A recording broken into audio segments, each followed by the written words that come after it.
கிறிஸ்தேசுவுக்குள் மிகவும் அன்பாய் அழைக்கப்பட்ட அன்புக்குரிய சகோதர சகோதரிகள் யாவருக்கும் நம்முடைய பரமபிதாவாகிய தேவனுடைய நாமத்தினாலும் நமது அன்பின் கர்த்தராகிய நமது ஆண்டவராகிய இயேசு கிறிஸ்துவினுடைய அன்பின் நாமத்தினாலும் வாழ்த்துக்களையும் வணக்கங்களையும் தெரிவித்துக் கொள்கிறேன். விசேஷமாக தேவனுடைய பெரிதான கிருபை, அவருடைய தயவு, அவருடைய காருண்யம், அவருடைய பராமரிப்பு நம் ஒவ்வொருவரோடும் கடந்த வருடங்கள் முழுவதும் கிருபையாக காத்துக்கொண்டு அந்த தெய்வீக பராமரிப்பின் கீழாக இன்றைய தினத்தில் ஜீவனோடு அவருடைய பரிசுத்தமுள்ள சமூகத்திலே நாம் ஒன்றிணைந்து மகா பரிசுத்தமுள்ள தேவனை நாம் துதிப்பதற்கும் அவரை நாம் தொழுது கொள்வதற்கும் தேவன் கொடுத்த இந்த ஒரு நல்ல ஸ்லாக்கியத்திற்கு கிருபையுள்ள காலங்களுக்கு நன்றிகளையும் துதிகளையும் நாம் அன்பின் கர்த்தர் வழியாக நாம் ஏறெடுத்துக்கொண்டு இன்றைய நாளுக்குண்டான பாடத்திற்குள்ளாக நாம் கடந்து செல்லலாம்.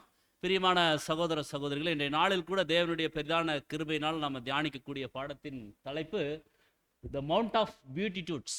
த மவுண்ட் ஆஃப் பியூட்டிடியூட்ஸ் ஆங்கிலத்தில் இந்த தலைப்பு பார்க்கும் பொழுது த மவுண்ட் ஆஃப் பியூட்டிடியூட்ஸ் அப்படின்னு சொல்லப்பட்டிருக்கு. தமிழில் பேரின்பங்கள் அல்லது பேரின்பங்களின் மலை. ஸோ இன்னும் நம்ம எளிமையாக நம்ம புரிந்து கொள்ளலாம் அப்படின்னா, ராஜ்யத்திற்குரிய படிக்கட்டுக்கள்.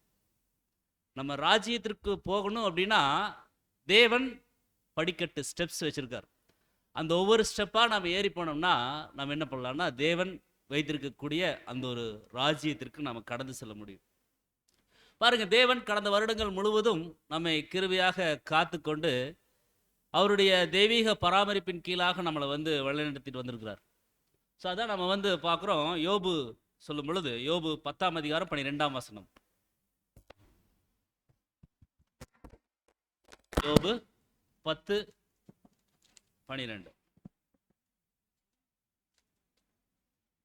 எனக்கு ஜீவனை தந்ததும் அல்லாமல் தயவையும் எனக்கு பாராட்டினீர். ஸோ இங்க யோபு பக்தன் சொல்றாரு பாருங்க, எனக்கு ஜீவனை தந்ததும் அல்லாமல் என்ன பண்ணிருக்கிறீங்க, தயவையும் எனக்கு பாராட்டிக்கிறீங்க. தேவன் நமக்கு வாழ்க்கை கொடுத்துருக்கார், அதுவே பெரிய விஷயம். தேவன் நம்மளுக்கு வாழ்க்கை கொடுத்துருக்கிறது பெரிய விஷயம். அந்த வாழ்க்கையில மகா பெரிய சத்தியங்களையும் மேலும் தெய்வீக பராமரிப்புகளையும் பாதுகாப்பையும் கொடுத்துருக்காரு. ஸோ அவருடைய கிருபையை நாம் என்ன பண்ணணும்னா நம்முடைய வாழ்நாள் முழுவதும் நாம் நினைத்து பார்க்கக்கூடியவர்களாக இருக்கணும்.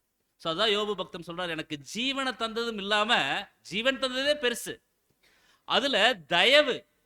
ஸோ தேவனுடைய தயவு அப்படிங்கிறது மிகப்பெரிய விஷயம். அந்த மிகப்பெரிய தயவையும் நீங்க பாராட்டிருக்கிறீங்க அப்படின்னா நான் அதுக்கு எவ்வளோ நன்றியுள்ளவர்களாக நான் இருக்கணும் அப்படின்னு சொல்லி அவர் சொல்றார். ஸோ அதே ஒரு ஆலோசனைகள், ஒரு வாஞ்சியுள்ள இருதயம் தான் நம்மளும் தேவனுடைய சமூகத்தில் ஏறெடுக்கணும். பிரியமான சகோதர சகோதரர்களே, ஸோ நம்முடைய வாழ்க்கையில நன்றி உணர்வுக்கு நாம் அதிக முக்கியத்துவம் கொடுக்கணும். நன்றி உணர்வுக்கு நம்முடைய வாழ்க்கையில அதிக முக்கியத்துவம் கொடுக்கணும்.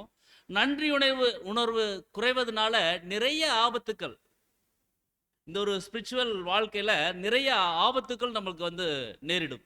ஏன்னா நாம் நன்றி சொல்ல மறந்துட்டோம் அப்படின்னா அதனால பாதிக்கப்படுவது நம்ம தான். பிரியமான சகோதர சகோதரர்களே, அதான் நம்ம கவனிக்கிறோம் பாருங்க, வாழ்க்கையின் சாதகமான சூழ்நிலையில நன்றியின்மையை தேர்ந்தெடுப்பது நம்மை தேவனிடத்திலிருந்து விலக்கி வைக்குதுன்னு சொல்லி நம்ம படிக்கிறோம்.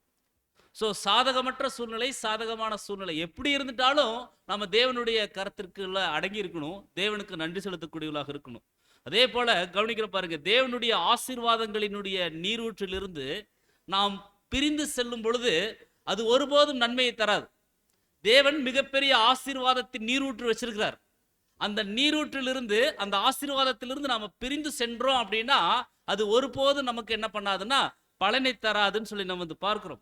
பாருங்க, அந்த ஒரு யாத்திரையாகமத்துல அவங்க பிரயாணமாக கூட கடந்து செல்லும் பொழுது ஜோசுவா மற்றும் காலேபை தவிர இஸ்ரேல் ஜனங்கள் அந்த ஒரு முழுமையான ஒரு தோல்விக்குள்ள அவங்க கடந்து சென்றுட்டாங்க. ஏன் அப்படின்னா தேவனுக்கு நன்றி செலுத்த மறந்துட்டாங்க மற்ற ஜனங்கள். ஸோ அந்த ஒரு பிரயாணத்தில் தேவன் ஆச்சரியவிதமாக தான் நடத்தினாரு, ஆனாலும் அவங்களுக்கு நன்றி சொல்லக்கூடிய ஒரு மனசு இல்லை. ஸோ அதனால தான் நம்ம பார்க்குறோம், தேவனுடைய ஆசீர்வாதங்களின் நீரூற்றிலிருந்து நாம் ஒருபோதும் பிரிந்து செல்லக்கூடாது. ஸோ அதுதான் இங்கே சகோதரர் சொல்றாரு, ஒரு ஆலோசனை கொடுக்குறாங்க, உங்கள் ஆசீர்வாதங்களை நீங்கள் எண்ணி பாருங்கள். இப்போ நமக்கு சொல்றாரு, நமக்கு தேவன் பாராட்டிட்ட ஆசீர்வாதத்தை கடந்த வருடங்கள் முழுவதும் எவ்வளோ தூரம் கிருபையாக நம்மளை வழி நடத்தினார். ஸோ ஆசீர்வாதங்களை நம்ம எண்ணி பார்க்கணும், நினைச்சு பார்க்கணும். ஸோ அவரை அந்த ஆசீர்வாதத்தினுடைய நீரூற்றில் நம்மளை வழிநடத்தினதை நம்ம நினைச்சு பார்க்கணும். அதை ஒவ்வொன்றா நம்ம பெயரிடணும். அப்படின்னா நேம் லிஸ்ட் போடணும், எந்தெந்த இடத்துல நம்மளை ஆசீர்வதித்து வழி நடத்தினார், நம்மளை கிருபையாக காத்துக்கொண்டு வழி நடத்தினார். ஸோ அதை ஒவ்வொன்றாக நீங்கள் பேரிடுங்கள். நம்ம பேரிடணும். அதுக்கப்புறம் உங்கள் ஆசீர்வாதங்களை நீங்க எண்ணுங்க. தேவன் என்ன செஞ்சாருன்னு சொல்லி நீங்க பாருங்க. நம்முடைய ஆசீர்வாதத்தை எண்ணணும், நினைச்சு பார்க்கணும், அதை ஒவ்வொன்றா பேரிடணும். அதுக்கப்புறம் அந்த ஆசீர்வாதங்களினுடைய விஷயங்களை நாம் என்ன பண்ணணும்னு சொல்லி பார்த்தோம்னா, தேவன் அதுல எப்படி நடத்திட்டாருன்னு சொல்லி நினைச்சு பார்க்கணும். அதுதான் நம்மளுக்கு ஒரு கிருபையும் ஒரு பாதுகாப்பையும் ஒரு தெய்வீக சமாதானத்தையும் கொடுக்கும். பிரியமான சகோதர சகோதரர்களே, அப்படிப்பட்ட தெய்வீக சமாதானத்திற்கு கீழாக நம்ம கடந்து வருவதற்காகத்தான் நம்ம வந்திருக்கிறோம். ஸோ அதுதான் இன்றைய தினத்தில் நம்ம வந்து பாடமாக பார்க்க போறோம், பேரின்பங்கள். ஸோ இந்த ஒரு பாடம் நம்ம எங்கிருந்து நமக்கு பார்க்க போறோம் அப்படின்னா, மத்தேயு 5ஆம் அதிகாரம், நமது ஆண்டவராக இயேசு கிறிஸ்துவனுடைய மலை பிரசங்கம். ஸோ இயேசு கிறிஸ்துவனுடைய மலை பிரசங்கத்திலிருந்து தான் இந்த பாடத்தை நம்ம வந்து பார்க்க போறோம். ஸோ இந்த பாடத்திற்கு 5ஆம் அதிகாரத்தில் ஸ்டார்ட் ஆகுதுன்னு நம்மளுக்கு தெரியும். 5ஆம் அதிகாரத்தில் ஸ்டார்ட் ஆகுது. ஆனால் இதுக்கு முன்னோட்டம் எங்கிருந்து ஆரம்பிக்குதுன்னு சொல்லி பார்த்தோம்னா 4ஆம் அதிகாரத்துலேருந்தே ஆரம்பிக்கும். ஸோ 4ஆம் அதிகாரத்தில் பாருங்க, மத்தேயு 4ஆம் அதிகாரத்தில் நம்ம பைபிள் எடுத்துக்கலாம். ஸோ 15லிருந்தே அப்படியே கடந்து வருவார். 17 சொல்லுவார், அது முதல் இயேசு என்ன சொல்றாருன்னா, மனம் திரும்புங்கள், பரலோக ராஜ்யம் சமீபமா இருக்குதுன்னு சொல்லி பிரசங்கிக்கிறார். மனம் திரும்புங்கள், பரலோக ராஜ்யம் சமீபமா இருக்குதுன்னு சொல்லி பிரசங்கிக்கிறாரு. ஸோ அவர் கலிலேயா கடலோரமாக நடந்து போகையில் மீன் பிடிக்கிறவர்களாக இருந்த 2 சகோதரர், பேதுரு என்னப்பட்ட சீமோன், அவருடைய சகோதரன் அந்திரேயா கடல்ல வலை போட்டுட்டு இருக்கிறாங்க. அவங்கள பார்த்து சொல்றாரு, என் பின்ன வாங்க, என் பின்னால வாங்க, உங்களை மனுஷர்களை பிடிக்கிறவர்களாக்குவேன் அப்படின்னு சொல்லி சொல்றாரு. என் பின்னால வாங்க, உங்களை மனுஷர்கள் பிடிக்கிறவர்களாக்குறேன்னு சொல்லி சொல்றாரு. இந்த கலிலேயா அந்த பட்டணத்தில் வந்து பார்க்கும்போது கிட்டத்தட்ட ஒரு 30 லட்சம் ஜனங்களுக்கு மேற்பட்டவர்கள் அங்கே இருக்கிறதுக்கு வாய்ப்புகள் இருக்குன்னு சொல்லி சகோதரர் சொல்றாங்க. ஸோ அது பெரிய ஒரு பரப்பு தான். அந்த பரப்பு, அந்த ஒரு நிலப்பரப்பு, அதை வந்து சுற்றி இவர் என்ன பண்ணுறான்னு சொல்லி பார்த்தோம்னா சுவிசேஷம் வந்து பிரசங்கிக்கிறாரு. அப்போ வந்து சீமோன் கிட்டையும் அந்திரேயா கிட்டையும் சொல்கிறாரு, என்னை பின்னால் வாங்க, உங்களை நான் மனுஷர்கள் பிடிக்கிறவர்கள் ஆக்குறேன்னு சொல்லி. உடனே அவர்கள் வலைகளை விட்டு அவருக்கு பின் சென்றார்கள். பாருங்க, அந்த வலை தான் அவங்களுக்கு ஆதாரம். அந்த வலையில் மீன் பிடிச்சு சாப்பிட்றது அவங்களுக்கு ஆதாரமே அதுதான், மெயின் அதுதான், மெயின் சோர்ஸு.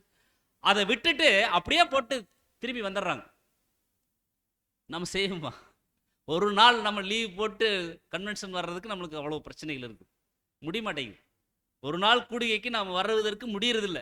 ஆனால் இந்த சீஷர்கள் என்ன பண்ணியிருக்காங்க பாருங்க, அவங்க வலையெல்லாம் அப்படியே போட்டுட்டு அவங்க கர்த்தருக்கு பின்னால் வந்துட்டாங்க. ஸோ வலைகளை விட்டுட்டு வந்தாங்க. ஆனால் வலைகளை விட்டுட்டு வந்தவங்கள ஒருபோதும் கர்த்தர் விட்டு கொடுக்கவே இல்லை. வலைகளை விட்டுட்டு வந்தாங்க, ஆனால் கர்த்தர் ஏதோ இடத்துல விட்டு கொடுத்தாருங்களா?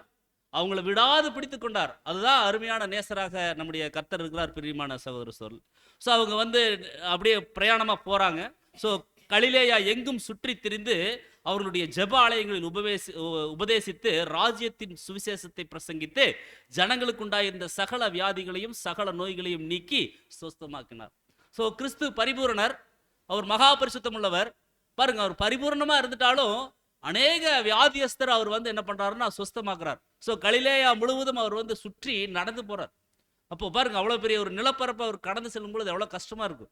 இன்றைக்கு இருக்கிற மாதிரி வாகன போக்குவரத்துகளெல்லாம் அப்போ இல்லை.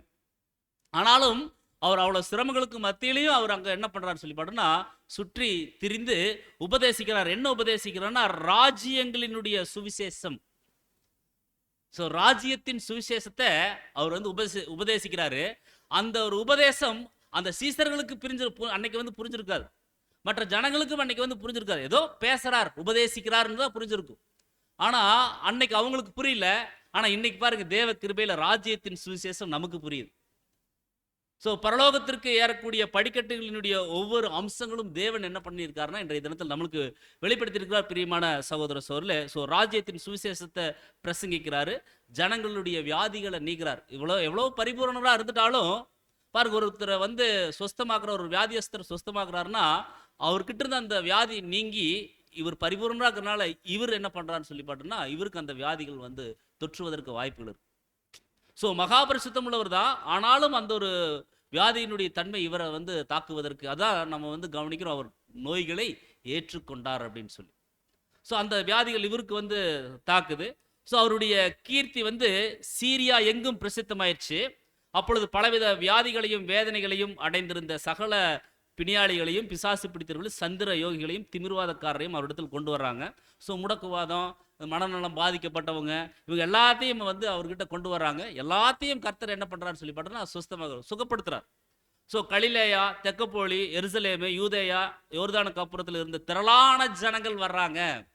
இப்போ தான் மெயின் கான்செப்டுக்கு உள்ள வர்றார்.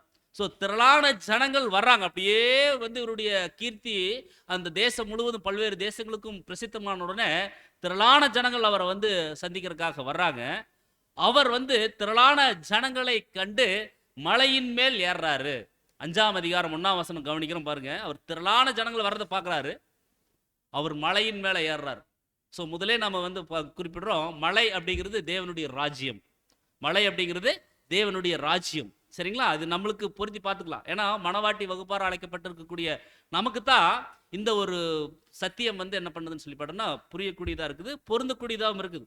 ஸோ மலை பிரசங்கம் யாருக்கு விசேஷமாக தேவன் கொடுத்துருக்காங்கன்னா திருச்சபையின் பிள்ளைகளுக்காகத்தான் தேவன் என்ன பண்ணியிருக்காருன்னு சொல்லி பார்த்தோம்னா கொடுத்துருக்கார். பிரியமான சகோதர சொல்ல, ஸோ மணவாட்டி வகுப்பாருக்கு தான் தேவன் ஆசீர்வாதங்களையும் அனைத்து விதமான சலுகைகளையும் என்ன பண்ணியிருக்காருன்னா கொடுத்துருக்கார். ஸோ திரளான ஜனங்களை கண்டு மலையின் மேலே ஏறுறாரு. அவர் உட்கார்ந்த பொழுது அவருடைய சீசர்கள் வந்து அவர் இடத்துல வர்றாங்க. அப்பொழுது கர்த்தர் என்ன பண்றாருன்னா தன்னுடைய திருவாய் மலர்ந்து தன்னுடைய வாயை திறந்து அவர்களுக்கு உபதேசித்து சொன்னது என்ன அப்படின்னா வாசிக்கலாம். மத்தேயு 5ஆம் அதிகாரம் 3ஆம் வசனம். ஆவியில் எளிமையுள்ளவர்கள் பாக்கியவான்கள், பரலோக ராஜ்யம் அவர்களுடையது. ஸோ இங்க சொல்றார், அப்போ தன் திருவாய் மலர்ந்து அங்க போதிக்கிறார். ஸோ மத்தேயு 5ஆம் அதிகாரம் 1ஆம் வசனத்தில் அவர் மலையில ஏறுறாரு. அதுக்கப்புறம் அவர் எப்போ இறங்குறாருங்க?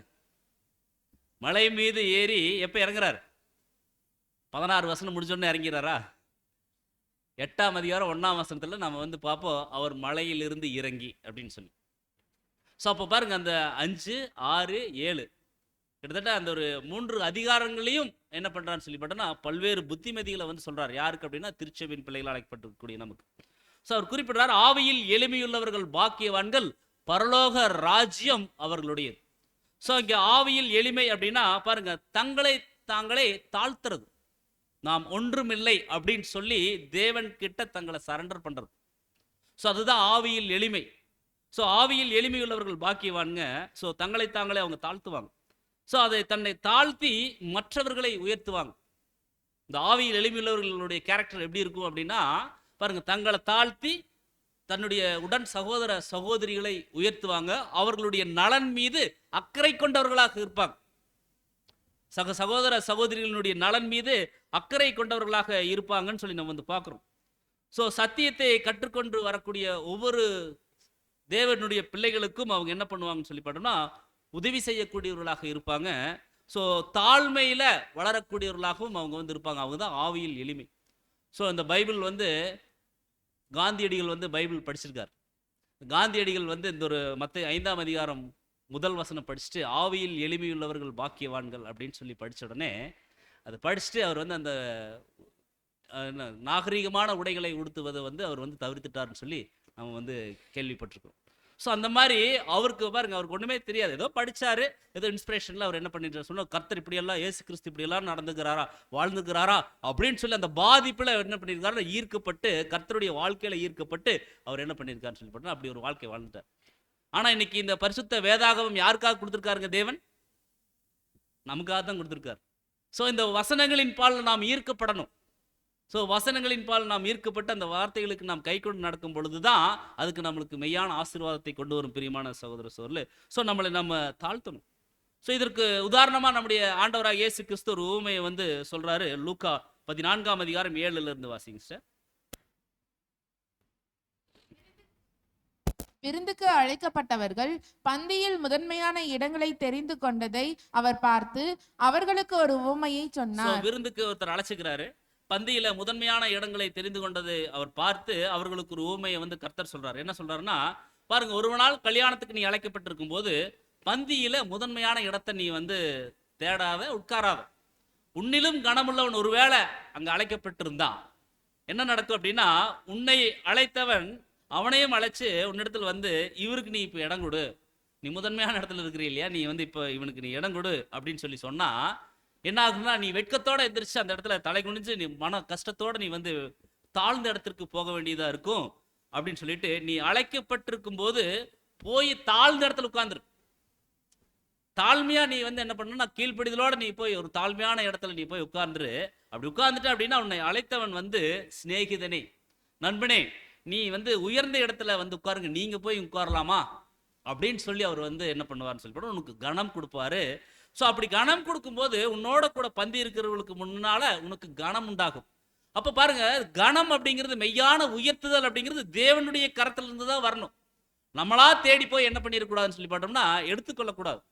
ஸோ சகல கணமும் துதியும் பிதாவாகிய தேவனிடத்திலிருந்து தான் வரணும். அவர் மட்டும்தான் கொடுக்க முடியும். ஸோ நம்மளா தேடி போய் எடுத்துட்டோம் அப்படின்னா அது மெய்யான ஒரு கணமாக இருக்காது பிரியமான சகோதரர் சொல்ல. அதற்காகத்தான் அந்த ஊமை வந்து சொல்றார். அப்படி சொல்லிட்டு தான் கடைசியா சொல்றாரு 11ஆம் வசனத்துல, தன்னைத்தான் உயர்த்துகிறவன் எவனும் தாழ்த்தப்படுவான், அதே போல தன்னைத்தான் தாழ்த்துகிறவன் உயர்த்தப்படுவான். ஸோ நம்மளை தாழ்த்தும் பொழுது தேவன் உயர்த்துவார், நம்மளை உயர்த்தும் பொழுது தேவன் என்ன பண்ணுவார்னு சொல்லி போட்டோம்னா தாழ்த்துவார். எதற்காக அப்படின்னா அது கூட அன்புதான். தேவன் நம்மளை தாழ்த்துறார், நம்மளை வந்து கிளால இருக்க வைக்கிறார் அப்படின்னா அது கூட தேவன் நம் மீது வைத்த அன்பு. ஸோ நம் மீது வைத்த அன்பின் நிமித்தமாகத்தான் தேவன் அப்படிப்பட்ட கிருபைகளை வந்து கொடுக்கிறார். ஏன்னா அப்போஸ்தலனாகிய பவுலுக்கு வந்து அந்த ஒரு கண் பிரச்சனை இருந்தபோது அவர் வந்து 3 முறை ஜெபிக்கிறார். அந்த ஒரு அனுமதியை தேவன் எதற்காக அந்த பலவீனத்தை கொடுத்துட்டாருன்னா அவருக்கே தெரியாம அவருக்குள்ள ஒரு மேட்டிமையான ஒரு எண்ணம் வந்துச்சு. ஸோ அதனாலதான் அங்க என்ன பண்றாருன்னு சொல்லி பார்த்தா தேவன் அப்படிப்பட்ட ஒரு பலவீனத்தை கொடுக்குறாரு. 3 முறை ஜெபிக்கிறாரு. தேவன் சொல்லிட்டாங்க, இல்ல, என் கிருபை உனக்கு போதும், உன்னுடைய பலவீனத்துல என் பலன் பூரணமா வழங்கு. நீ நினைக்கிற மாதிரி நான் நினைக்க மாட்டேன். நீ உன்னுடைய கண் சரியாச்சுன்னா நல்லா நிறைய ஊழியங்கள் செய்யலாம் நீ நினைக்கிற, கரெக்ட். ஆனா இந்த பலவீனத்துல நீ வந்து என்னை நினைச்சுக்கொள்ளணும். அப்ப தேவன் அனுமதிக்கக்கூடிய பலவீனத்துல பாருங்க, அவரை ஏன் நினைச்சிட்டு இருக்கணும், அவரையே நாம் தொழுது கொண்டிருக்கணும் அப்படிங்கிறத தேவன் விரும்பிட்டார் பிரியமான சகோதர சோர்ல. ஸோ அதனாலதான் அங்க கர்த்தர் சொல்லிட்டாங்க, என் கிருபை உனக்கு போதும். அப்ப நாம தேவனுடைய கிருபையை பெற்றுக்கொள்வதற்காகத்தான் வந்திருக்கிறோம், கிருபையை பெற்றுட்டு இருக்கிறோம். அப்படி இருக்கும் பொழுது அந்த கிருபையின் நிழல்ல நாம் என்ன பண்ணணும்னு சொல்லி பார்த்தோம்னா நாம வந்து பயணிக்கக்கூடியவர்களாக இருக்கணும் பிரியமான சகோதர சொல்ல. நாம எப்படி ஆவியில் எளிமையை காட்டுறது அப்படின்னா பிலிப்பியர் 2:4, அவனவன் தனக்கானவைகளை அல்ல பிறருக்கானவைகளையும் நோக்குவானாக. சோ அவனவன் தனக்கானவைகளை அல்ல பிறனுக்கானவைகளையும் நோக்குவானாக. அந்த வசனம் கவனிக்கலாம் பாருங்க. அவனவன் தனக்கானவைகளை அல்ல, தனக்குண்டானது மட்டுமல்ல பிறனுக்கானவைகளையும். ஸோ பிறனுக்குண்டானது விஷயங்களையும் நாம் என்ன பண்ணணும்னு சொல்லி பார்த்தோம்னா நாம் வந்து பார்க்கக்கூடியவர்களாக இருக்கணும். அதுதாங்க வந்து தன்னை தாழ்த்துறது மற்றவர்களை உயர்த்துறதுனுடைய மிக முக்கியமான ஒரு காரணமாக இருக்கு. ஸோ அதனால தான் இயேசு கிறிஸ்து வந்து அங்கே வந்து லூக்கா 14:11 சொன்னார், தன்னைத்தான் உயர்த்துகிறவன் எவனுமே தாழ்த்தப்படுவான், தன்னைத்தான் தாழ்த்துகிறவன் உயர்த்தப்படுவான்னு சொல்லி. ஸோ ஒரு புது சிருஷ்டி என்ன ஒரு எண்ண ஓட்டத்தோட என்ன ஒரு சிந்தையோட அன்றாடம் ஜீவிக்கணும் அப்படின்னா தான் ஒன்றுமே இல்லை. ஒவ்வொரு அர்ப்பணிக்கப்பட்ட தேவனுடைய பிள்ளைகளும் என்ன சிந்தனையோட தான் இருக்கணும் அப்படின்னா நான் ஒன்றுமே இல்லை.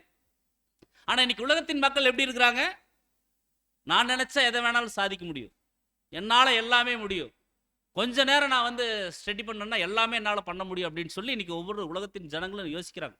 ஆனா தேவன் என்ன சொல்லிட்டாரு அப்படின்னு சொல்லி பார்த்தோம்னா, நம்மளுக்கு என்ன புத்திமதி சொல்றாங்கன்னு சொல்லி பார்த்தோம்னா, அர்ப்பணிக்கப்பட்ட ஒவ்வொருவரும் தான் ஒன்றுமே இல்லை. நம்ம பாருங்க, தேவனுடைய சித்தத்தை செய்வதற்காகத்தான் கிறிஸ்து இயேசுவுக்குள் சிருஷ்டிக்கப்பட்டு தேவனுடைய நற்கந்தமா இருக்கிறோம். ஸோ நம்மளை தேவன் எதுக்காக கிறிஸ்து இயேசுவுக்குள் சிருஷ்டித்துக்கிறார் அப்படின்னா அவருக்கு நாம நல்ல பிள்ளைகளாக நற்கந்தங்களாக உண்மையுள்ள ஒரு வாழ்க்கை வாழக்கூடியவர்களாக இருக்கணும் அப்படிங்கிறதுக்காகத்தான் பிரியமான சகோதரர் சொல்ல. அந்த உணர்வு நம்ம ஒவ்வொருவருக்கும் தொடர்ந்து இருக்கணும். நான் ஒண்ணுமே இல்லை, அதெல்லாம் தான் ஆவியில் எளிமை. நம்முடைய கருத்துக்கள் மறுக்கப்படும், நம்மளை பல்வேறு சூழ்நிலைகளில் நம்மளை வந்து நம்முடைய உடன் சகோதர சகோதரிகளும் நம்மளை வந்து துன்பப்படுத்துவாங்க, கஷ்டங்கள் வரும். எப்படிப்பட்ட சூழ்நிலைகள் நம்முடைய வாழ்க்கையில் இருந்துட்டாலும் தேவனுடைய கரம் நம்மளை நடத்துறதை நம்ம உணரணும்.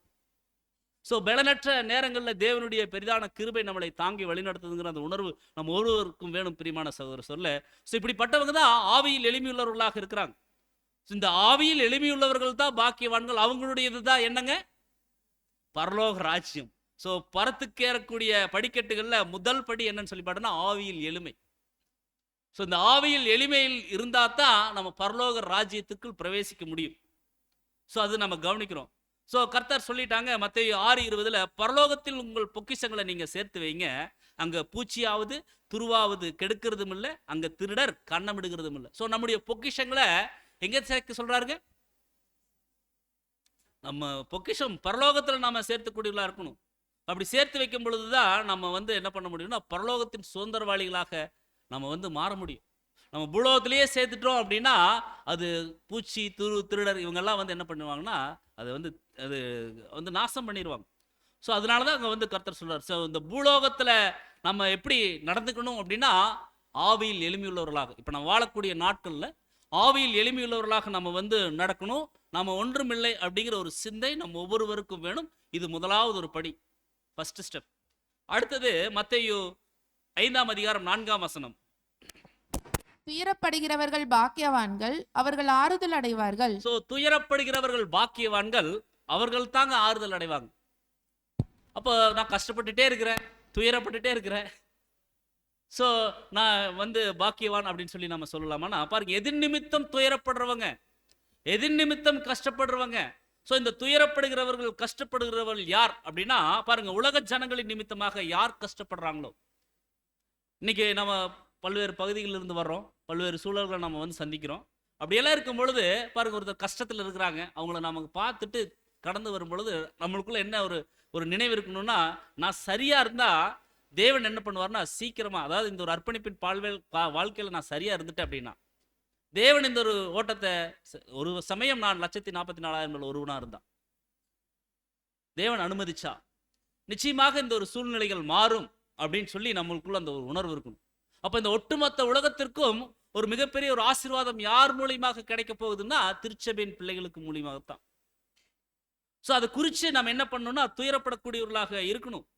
ஸோ அவங்க மனவாட்டி, அதாவது யார் அந்த உலக ஜனங்களை குறித்து கஷ்டப்படுறாங்களோ துயரப்படுறாங்களோ அவர்களுக்கு ஒரு நல்ல ஒரு சூழலை ஆசீர்வாதமான தேவனுடைய ராஜ்யத்துக்குள்ள அவங்களை பிரவேசிக்க செய்யணும் அப்படிங்கிற அந்த நினைவுகளோடு இருக்கிறாங்களோ அவங்க தான் மனவாட்டி வகுப்பாருக்கு தகுதியானவர்களாக இருக்கிறாங்க.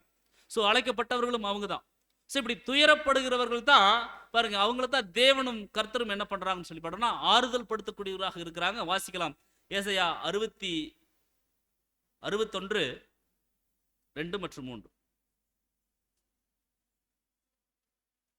பைபிள் வாசிக்கும்.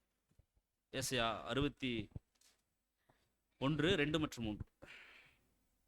கர்த்தருடைய அனுக்கிரக வருஷத்தையும் நம்முடைய தேவன் நீதியை சரிக்கட்டும் நாளையும் கூறவும், துயரப்பட்ட அனைவருக்கும் ஆறுதல் செய்யவும், சியோனிலே துயரப்பட்டவர்களை சீர்படுத்தவும், அவர்களுக்கு சாம்பலுக்கு பதிலாக சிங்காரத்தையும், துயரத்துக்கு பதிலாக ஆனந்த தைலத்தையும், ஒடுங்கின ஆவிக்கு பதிலாக துதியின் உடையையும் கொடுக்கவும் அவர் என்னை அனுப்பினார். அவர்கள் கர்த்தர் தம்முடைய மகிமைக்கென்று நாட்டின நீதியின் விருட்சங்கள் என்னப்படுவார்கள். ஸோ நீதியின் விருட்சங்கள் யார் அப்படின்னு சொல்லி பாருன்னா பாருங்க, தேவன் ஆறுதல் படுத்தக்கூடியவங்க. ஸோ தேவன் ஆறுதல் படுத்தக்கூடியவங்க யார் அப்படின்னா பாருங்க, திருச்சபையின் பிள்ளைகள். ஸோ அவங்க தான் என்ன பண்ணணும்னு சொல்லி பார்த்தோம்னா உலக ஜனங்கள் நிமித்தமாக கஷ்டப்படக்கூடியவர்களாக துயரப்படக்கூடியவர்களாக இருக்கணும். அவங்களுக்கு தேவன் என்ன பண்ணுறாங்கன்னா ஆறுதல் கொடுக்கக்கூடியவர்களாக இருக்கிறாங்க. 2 கொரிந்தியர் 7:6 நாம கவனிக்கும் பொழுது வாசிக்கலாம்,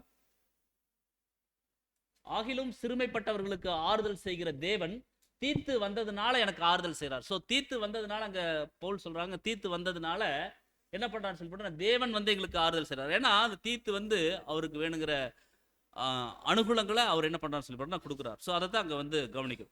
மேலும் கலாத்தியர் 4:19 வந்து கவனிக்கிறோம், என் சிறு பிள்ளைகளே, கிறிஸ்து உங்களிடத்தில் உருவாகும் அளவும் உங்களுக்காக மறுபடியும் கற்ப வேதனைப்படுகிறேன். ஸோ பவுல் சொல்றார் பாருங்க, என் சிறு பிள்ளைகளை கிறிஸ்து உங்களிடத்தில் உருவாகும் அளவும் உங்களுக்காக நான் மறுபடியும் கர்ப்ப வேதனைப்படுறேன் அப்படின்னு சொல்லி சொல்றார். ஸோ மறுபடியும் கிறிஸ்து உருவாவதற்கு அங்க வந்து கலாத்திய பட்டணத்து ஜனங்களுக்கு அவர் பவுல் என்ன பண்றான்னு சொல்லி பார்த்தோம்னா கர்ப்ப வேதனைப்படக்கூடியவராக இருக்கார். ஸோ அது போலதான் இன்னைக்கு ஒட்டுமொத்த உலகத்திற்கும் ஒரு சமாதானத்தை கொடுத்து கொண்டு வரக்கூடிய ஒரு ஆசீர்வாதமான ஒரு வேலையை தேவன் இன்றைய தினத்தில் நம்மளுக்கு கொடுத்துருக்கார்.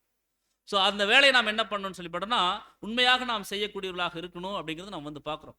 பாருங்க, தேவன், கிறிஸ்து, அப்போஸ்தலர்கள் எல்லாருமே உண்மையான அந்த ஒரு தேவனுடைய ஸ்லாக்கியங்களை பெற்றுக்கொள்ளக்கூடியவர்களாகத்தான் இருக்கிறாங்க. ஸோ தேவன் அப்படிப்பட்ட ஒரு பாதையில தான் பாருங்க எல்லாத்தையும் வழி நடத்திட்டு வராரு. ஸோ நம்மளையும் அந்த ஒரு பாதையில தான் வழி நடத்துறாரு. ஸோ நாமும் பாருங்க 1,44,000 பேர்ல ஒருவராக நாம் மாறுவதற்காகத்தான் இந்த ஒரு அழைப்புல நாம வந்து தொடர்ந்து ஓடிட்டு இருக்கிறோம், தேவனுடைய பரம சமூகத்தை நாம வந்து தரிசிப்பதற்காக. ஸோ அப்போ நம்ம எப்படி இருக்கணும்னா துயரப்படக்கூடியவர்களாக. எதற்காக துயரப்படும்? நம்முடைய சொந்த கஷ்டங்களுக்காக அல்லது சொந்த சௌகரியங்களுக்காக நம்ம துயரப்படலாமா அப்படின்னா இல்லை. ஒட்டுமொத்த உலகத்திற்கும் நம்ம வந்து ஒரு மீட்பை கொண்டு வரணும், அதுக்காக நம்ம சரி பண்ணி கொள்ளணும் அப்படிங்கிற அந்த ஒரு சிந்தையோடு நாம் என்ன பண்ணணும்னா இருக்கணும் அப்படிங்கிறத நம்ம வந்து பார்க்குறோம். வாசிக்கலாம் நீதிமொழிகள் 19:17. ஏழைக்கு இறங்குகிறவன் கர்த்தருக்கு கடன் கொடுக்கிறான், அவன் கொடுத்ததை அவர் திரும்ப கொடுப்பார். ஸோ ஏழைக்கு இறங்குகிறவன் கர்த்தருக்கு கடன் கொடுக்கிறான், அவன் கொடுத்ததை அவர் வந்து திரும்ப கொடுப்பார். அப்போ ஏழைக்கு இறங்குறது, நம்ம உலகத்திலேயே 2 ஏழைகள் தான். ஒரு ஏழை சாப்பாடு இல்லாதவன், ஒரு ஏழை சாப்பாடு இல்லை, சாப்பாட்டுக்கே வழி இல்லை. இன்னொரு ஏழை சத்தியம் இல்லாதவன். ஸோ நம்ம இது ரெண்டுமே நம்ம வந்து நம்மளால் இயன்ற அளவு நம்ம வந்து செய்யணும். ஸோ அதுதான் நம்ம வந்து பார்க்குறோம். ஏழைக்கு இறங்குகிறவன் கர்த்தருக்கு கடன் கொடுக்குறான், அவன் கொடுத்ததை தேவன் என்ன பண்ணுறாருன்னு சொல்லி போட்டோம்னா திரும்ப கொடுப்பார். இப்போ தேவனே திரும்ப கொடுப்பார். அப்படின்னா தேவன் எப்போ கொடுப்பார்? இப்போவே கொடுத்துருவாரா அப்படின்னா, முதலே நான் வந்து படிச்சு மத்தேயுல கர்த்தர் வந்து சொல்லிட்டாங்க, பரலோகத்தில் உங்கள் பொக்கிஷங்களை நீங்க சேர்த்து வைங்க. அப்போ பரலோகத்தில் எப்படி சேர்த்துறது? பூலோகத்தில் நல்ல கிரியைகள் செய்யணும். நற்கிரிகளை செய்யும் பொழுதுதான் பரலோகத்தில் நம்மளுக்கு ஆசீர்வாதம் இருக்கும். பிரியமான சகோதர சொல்ல அதுதான் அங்க வந்து குறிப்பிடுறார். ஸோ மேலும் வாசிக்கலாம் எஸ்ஐயா 58:7.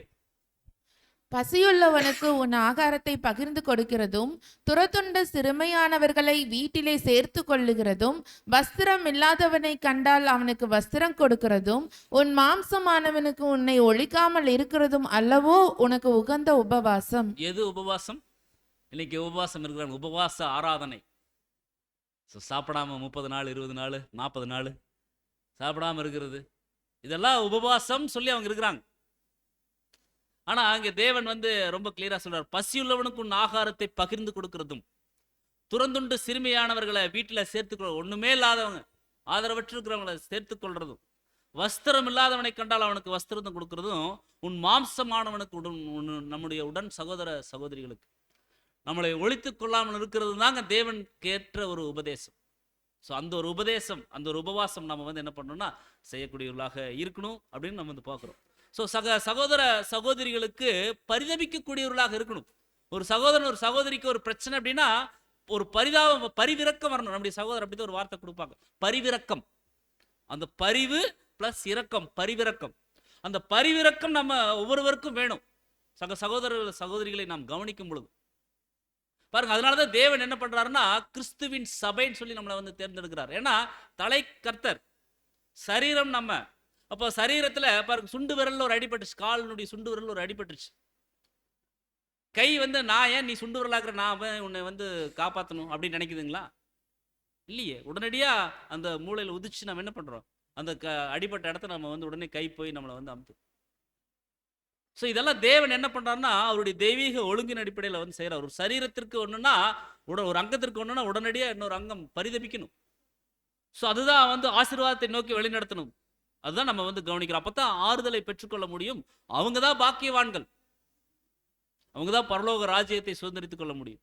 ஸோ இது இரண்டாவது ஒரு ஸ்டெப்பா இருக்கு. ஃபர்ஸ்ட் என்னங்க, ஆவியில் எளிமை. ரெண்டாவது துயரப்படுறது. ஸோ துயரப்படுறவர்கள் பாக்கியவான்கள், அவங்க தான் பரலோக ராஜ்யத்தை சுதந்திரிப்பாங்க. மூன்றாவது வாசிக்கலாம் மத்தேயு 5:5. சாந்த குணமுள்ளவர்கள் பாக்கியவான்கள், அவர்கள் பூமியை சுதந்திரித்துக் கொள்ளுவார்கள். ஸோ சாந்த குணமுள்ளவர்கள் பாக்கியவான்கள், அவங்க பூமியை சுதந்திரித்துக் கொள்வார்கள். ஸோ சாந்த குணமுள்ளவர்கள். ஸோ இவங்களுக்கு எந்த புறத்திலிருந்தும் பிரச்சனைகள் மற்றும் அவமானங்கள் கோபங்கள் வந்துட்டாலும் சாந்த குணமுள்ளவர்களாக இருக்கணும். எப்படி ஒரு சூழ்நிலைகள் எந்த பக்கம் இருந்து நெருக்கப்பட்டாலும் சாந்த குணமுள்ளவர்களாக இருக்கணும். அப்ப யாரை குறித்து சொல்றாருங்க? இன்னைக்கு உலகத்துல யாராவது அப்படி சாந்த குணமா இருப்பாங்களா? எந்த பக்கத்துல இருந்து பிரச்சனை வந்துட்டாலும் அவங்க இருக்க மாட்டாங்க. அது அவங்களுக்கு தெரியாது, தேவன் அவங்க கிட்ட சொல்லல. ஸோ நம்ம கிட்ட தான் சொல்றாரு, சாந்த குணமுள்ளவர்கள் பாக்கியவான்கள் அப்படின்னு சொல்லி. அவங்க தான் பூமியை சுதந்திரித்துக் கொள்ள முடியும் அப்படின்னு சொல்லிட்டார். அப்படின்னா நமக்கு எந்த புறத்திலிருந்து நம்மளுக்கு நெருக்கங்கள் வந்துட்டாலும் சாந்த குணமுள்ளவர்களாக இருக்கணும். ஏன்னா பாருங்க, இப்ப நம்ம கூட எங்க இருக்கிறோம்? கர்த்தர் எங்கிருந்து பேசுறாரு இந்த வார்த்தைகளை? மலையின் மீது. இப்ப நம்ம கூட எங்க இருக்கிறோம்? ராஜ்யத்துல தான் இருக்கிறோம், அவருடைய ராஜ்யத்துல தான் இருக்கிறோம். அப்படின்னா நம்மளுக்கு தான் இந்த புத்திமதி. அன்னைக்கு சீசர்களுக்கு புரிஞ்சிருக்குமா? நிச்சயமா புரிஞ்சிருக்காது. ஏன்னா அவங்களுக்கு அந்த ஒரு ஆவியினால் ஜெனிப்பிக்கப்படுதல் அங்க அப்ப நடக்கல. ஆனா இன்னைக்கு பாருங்க, தேவன் நம்மளுக்கு கிருபையா கொடுத்திருக்காரு. அப்ப நமக்காகத்தான் அன்னைக்கே சொல்லிட்டார். அது எங்க ஏறி சொல்லிட்டாருன்னா மலையின் மீது ஏறி.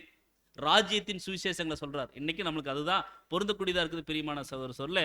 ஸோ நம்ம மீது சிலர் குற்றம் சுமத்துவாங்க, நம்மளை அவமானப்படுத்துவாங்க, நம்மளை நிந்தைகளுக்கு உட்படுத்திட்டாலும் நாம சார்ந்த குணமுள்ளவர்களாக இருக்கணும் அப்படிங்கிறத நம்ம வந்து பார்க்குறோம். ஸோ அப்பதான் கிறிஸ்துவின் குணலட்சணங்களையும் அவருடைய அன்பையும் நாம் என்ன பண்ண முடியும்னா பிரதிபலிக்க முடியும். ஸோ கர்த்தர் அப்படித்தான் நம்மளுக்கு வந்து கற்றுக் கொடுத்துருக்காரு. வாசிக்கலாம் மத்தேயு 5:11.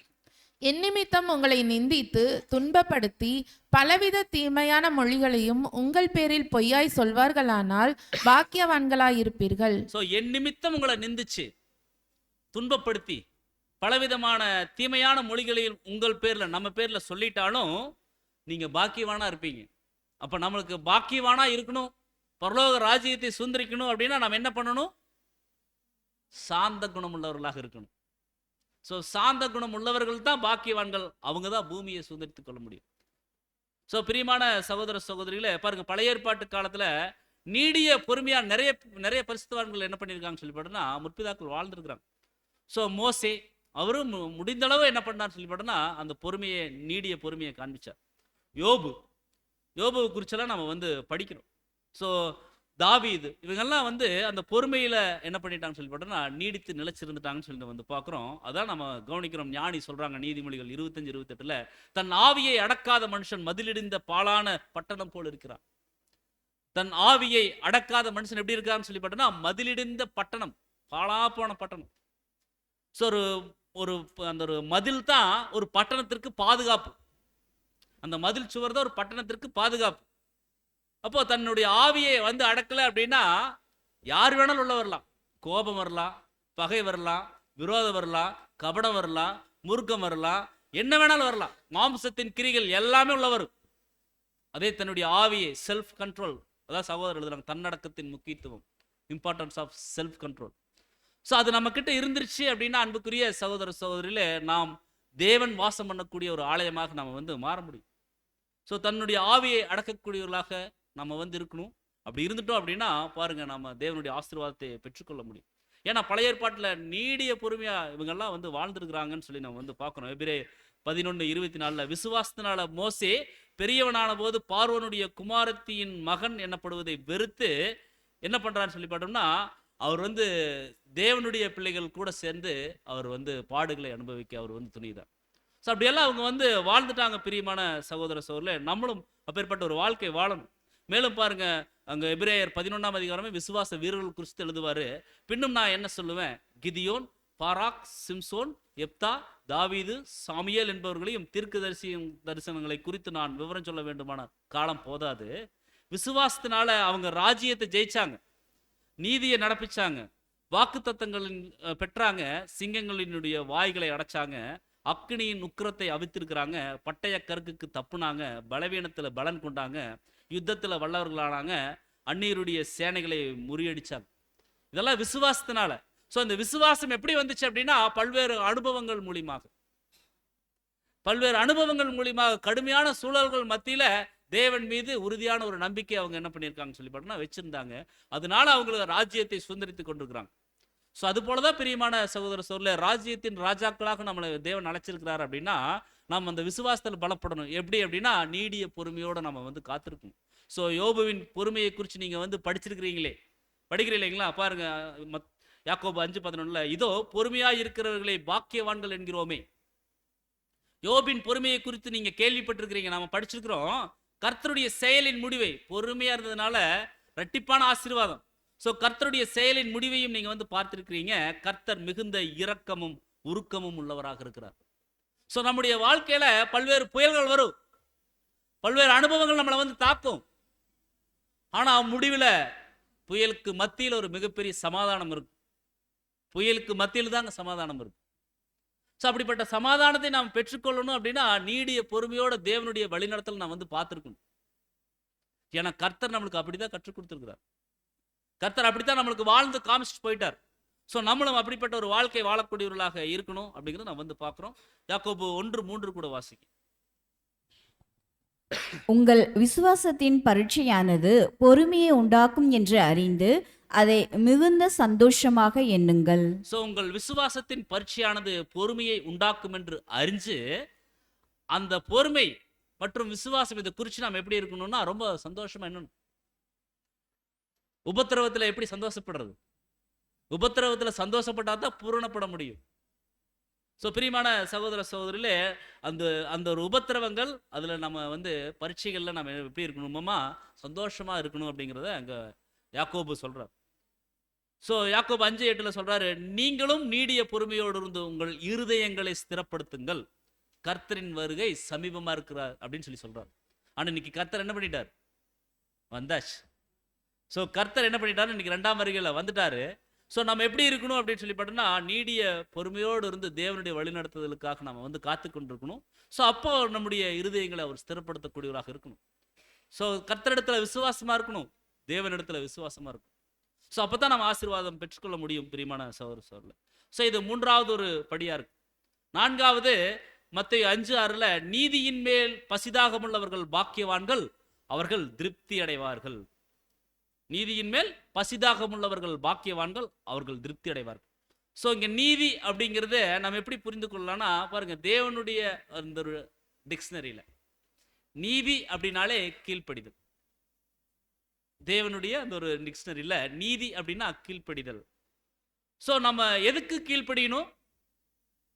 தேவன் விரும்பிட்டது நீதி. ஸோ அந்த நீதிக்கு நம்ம வந்து கீழ்ப்படியணும். அப்படின்னா நீதிக்கு நம்ம எப்படி கீழ்ப்படிறது? இப்போ தேவன் என்ன நீதி கொடுத்துருக்காங்க அப்படின்னா, பாருங்க, நம்ம எதுக்கெல்லாம் கீழ்ப்படியணும்னா தேவன் நமக்கு கொடுத்த கட்டளைகளுக்கு கீழ்ப்படியணும், அவருடைய கட்டளைகளுக்கு கீழ்ப்படியணும், கற்பனைகளுக்கு கீழ்ப்படியணும். இஸ்ரேல் ஜனங்கள் என்ன பண்றாங்கன்னு சொல்லி பார்த்தா, தேவன் கொடுத்து அந்த தேவன் கூப்பிட்டு அந்த கட்டளைகள் எல்லாம் கொடுக்கும்போது, என்னுடைய வாக்கை நீங்கள் உள்ளபடி கேட்டு அதுக்கு கை கொண்டு நடப்பீங்களா, கீழ்ப்படிவீங்களான்னு சொன்னபோது அவங்க என்ன சொன்னாங்க? கோரஸா கீழ்ப்படிவோம் கீழ்ப்படிவோம் கீழ்ப்படிவோம் சொல்லி ரொம்ப கோரஸா ரொம்ப சந்தோஷமா மகிழ்ச்சியா சொன்னாங்க. ஆனா கீழ்ப்படிஞ்சாங்களா? ஒரு முரட்டாட்டம் உள்ள ஜனங்களாக, வணங்கா கழுத்துள்ள ஜனங்களாகத்தான் அவங்க வந்து இருந்துட்டாங்க. ஸோ கர்த்தர் இன்னைக்கு நம்மளுக்கு என்ன குறிப்பிடுறாங்க, என்ன சொல்லிட்டாங்க அப்படின்னு சொல்லி பார்த்தோம்னா, அவருடைய வார்த்தைகளை நாம் கை கொண்டு நாம் நடக்கக்கூடியவர்களாக இருக்கணும்னு சொல்லி சொல்றார். அவருடைய கட்டளைகளுக்கு நாம் கீழ்ப்படியக்கூடியவர்களாக இருக்கணும் அப்படின்னு சொல்லி சொல்றார். ஸோ நாம் தேவனுடைய சத்தியங்களுக்கு நாம் கீழ்ப்படிஞ்சு நடக்கணும். அதுதான் உண்மையான கீழ்ப்படிதல். ஸோ உண்மையான கீழ்ப்படிதல் நாம் என்ன பண்ணணும்னா நம்முடைய அன்றாட வாழ்க்கையில நம்ம வந்து காண்பிக்கணும். அதுதான் ரொம்ப முக்கியம். ஸோ 130ஆம் சங்கீதம் 5ஆம் வசனம் 6ஆம் வசனம் வாசிக்கலாம். கர்த்தருக்கு காத்திருக்கிறேன், என் ஆத்துமா காத்திருக்கிறது, அவருடைய வார்த்தையை நம்பி இருக்கிறேன். ஸோ அடுத்த வசனம். எப்பொழுது விடியும் என்று விடியற்காலத்திற்கு காத்திருக்கிற ஜாமக்காரரை பார்க்கிலும் அதிகமாக என் ஆத்துமா கர்த்தருக்கு காத்திருக்கிறது. ஸோ நம்ம எப்படி இருக்கணுமா பாருங்க, தேவன் நமக்கு கொடுத்திருக்கக்கூடிய கட்டளைகள் மற்றும் கற்பனைகளை நம்ம எப்படி நிறைவேற்ற போறோம் அப்படின்னு சொல்லி நம்ம வந்து காத்திருக்கணும். தேவன் கிட்ட நாம் உடன்படிக்கை பண்ணியிருக்கிறோம். அப்ப அந்த உடன்படிக்கையின் வாழ்க்கையில எப்படி இந்த உடன்படிக்கையை நாம் தேவனுக்கு பிரியமானபடி நிறைவேற்றுறது? ஏன்னா கர்த்தருக்கு அவருடைய வாழ்க்கை முழுவதும் என்ன ஒரு எண்ணம் இருந்துருச்சு அப்படின்னா, இந்த உடன்படிக்கைக்கு தேவனோடு செய்து கொண்ட அந்த உடன்படிக்கைக்கு எப்படி உண்மையா இருக்கணும். ஸோ நம்முடைய பலி எப்படி சுகந்த வாசனையாக தேவனுடைய சமூகத்துக்கு போய் சேரணும், எப்படி சுகந்த வாசனையா கொடுக்கணும், இதே தான் அவருடைய சிந்தையா இருந்துச்சு. ஸோ அதே போலதான் பிரியமான சகோதர சொல்ல நம்மளுடைய எண்ணமும் விருப்பமும் சிந்தையும் அப்படியாக இருக்கணும். ஸோ தேவனுடைய சித்தத்தை எப்படி நிறைவேற்றுறது? இந்த புதிய வருடத்துல நிறைய உலக ஜனங்கள் நிறைய தீர்மானங்கள் எடுப்பாங்க. ஸோ நம்முடைய தீர்மானம் எப்படிப்பட்ட ஒரு தீர்மானமாக இருக்கணும் அப்படின்னா, தேவனோடு செய்து கொண்ட அந்த உடன்படிக்கைக்கு எவ்வளவு உண்மையா நடக்கிறது. ஒவ்வொரு நாளிலும் நம்முடைய மிகுந்த ஒரு பயம் மற்றும் ஒரு உணர்வு எப்படியாக இருக்கணும்னா, தேவன் கிட்ட செய்துட்ட உடன்படிக்கையை கரைபடியாமல் நாம் காத்துக்கொள்ளணும். ஏன்னா மகா பரிசுத்தம் உள்ளவர், சர்வ வல்லமை உள்ளவர், உன்னதமானவர். ஸோ அவர்கிட்ட நாம் உடன்படிக்கைக்குள்ள வந்திருக்கிறோம் அப்படிங்கிறதே பெரிய ஸ்லாக்கியம் தான். அதுக்கே நாம் உண்மையா இருக்கணும், ரொம்ப உண்மையா இருக்கணும்.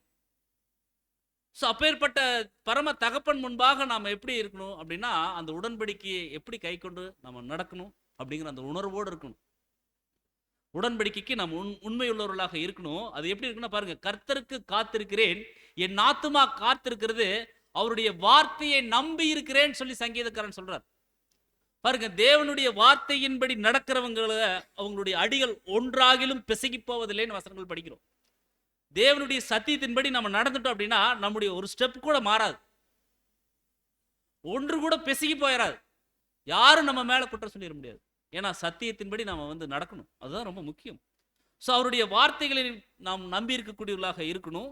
அதே போல எப்படி நாம உணர்வோடு இருக்கணும்னா, எப்பொழுது விடியும் என்று விடியற்காலத்திற்கு காத்திருக்கிற ஜாமக்காரரை பார்க்கிலும் அதிகமா என் ஆத்துமா என் ஆண்டவருக்கு காத்திருக்கிறது. எப்ப விடியும்னு சொல்லி ஜாமக்காரர் ரொம்ப ஆவலோட பார்த்துட்டு இருப்பார். வாட்ச்மேன் ஜாமக்காரர் எப்போ தான் விடியும் அப்படின்னு சொல்லி பார்த்துட்டு இருப்பார். அது போலதான் அன்புக்குரிய சகோதர சொல்ல நம்மளும் என்ன பண்ணணும்னு சொல்லி பார்த்தோம்னா, ஒரு ஆவலோடு எப்படி தேவனுடைய அந்த ஒரு வார்த்தைகளின்படி நடக்கிறது அப்படிங்கிற அந்த ஒரு ஆவலோடு நம்ம வந்து என்ன பண்ணணும்னு சொல்லி பார்த்தோம்னா, நம்ம வந்து காத்திருக்கக்கூடியவர்களாக இருக்கணும்.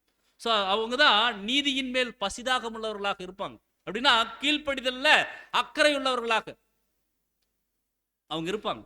ஸோ இந்த தேவ நீதியின் மேல, அதாவது கீழ்ப்படித்து நடக்கிறவங்களுக்கு ஒரு திருப்தியை தேவன் என்ன பண்றாருன்னு சொல்லி பார்த்தோம்னா கொடுக்கக்கூடியவர்களாக இருக்கணும். ஸோ அதான் நாம் கவனிக்கிறோம், கீழ்ப்படிதலுக்கு கட்டுப்பட்டு, அதாவது உடன்பட்டு நடக்கிறவங்க தான் திருப்தி அடைய முடியும். கீழ்ப்படிதலுக்கு உடன்பட்டு நடக்கிறவங்க தான் திருப்தி அடைய முடியும். கீழ்ப்படிதலுக்கு உடன்படலை அப்படின்னா ஒரு திருப்தி வராது, ஒரு மன போராட்டம் தான் அங்க வந்து காணப்படும். தேவனுடைய வார்த்தைகளுக்கு கீழ்ப்படியாம நம்ம நடந்துட்டோம் அப்படின்னா ஒரு திருப்தி வராது, ஒரு சமாதானம் இருக்காது. ஸோ தேவன் நம்மளுக்கு அருளி இருக்கிறது தெய்வீக சமாதானம், டிவைன் பீஸ். அந்த அந்த ஒரு தெய்வீக சமாதானத்தை நாம் தக்க வைத்துக் கொள்ளணும்னா அன்புக்குரிய சகோதர சகோதரிகளே, நாம் தேவனுடைய வார்த்தைகளுக்கு கட்டுப்பட்டு கீழ்ப்படிச்சு நடக்கணும். ஸோ அப்பதான் நம்ம அந்த ஒரு திருப்தியை பெற்றுக்கொள்ள முடியும் அப்படிங்கிறத நம்ம வந்து பார்க்கிறோம். அடுத்து மத்தேயு 5:7 இரக்கம் உள்ளவர்கள் பாக்கியவான்கள், அவர்கள் இரக்கம் பெறுவார்கள். இரக்கம் உள்ளவர்களுக்கு தான் இரக்கம் கிடைக்கும். ஸோ எனக்கு யாருமே இரக்கம் காட்டுறதில்லை, என்னை யாருமே சட்டை பண்றதில்லை, என்னை யாருமே நினைக்கிறது இல்லை,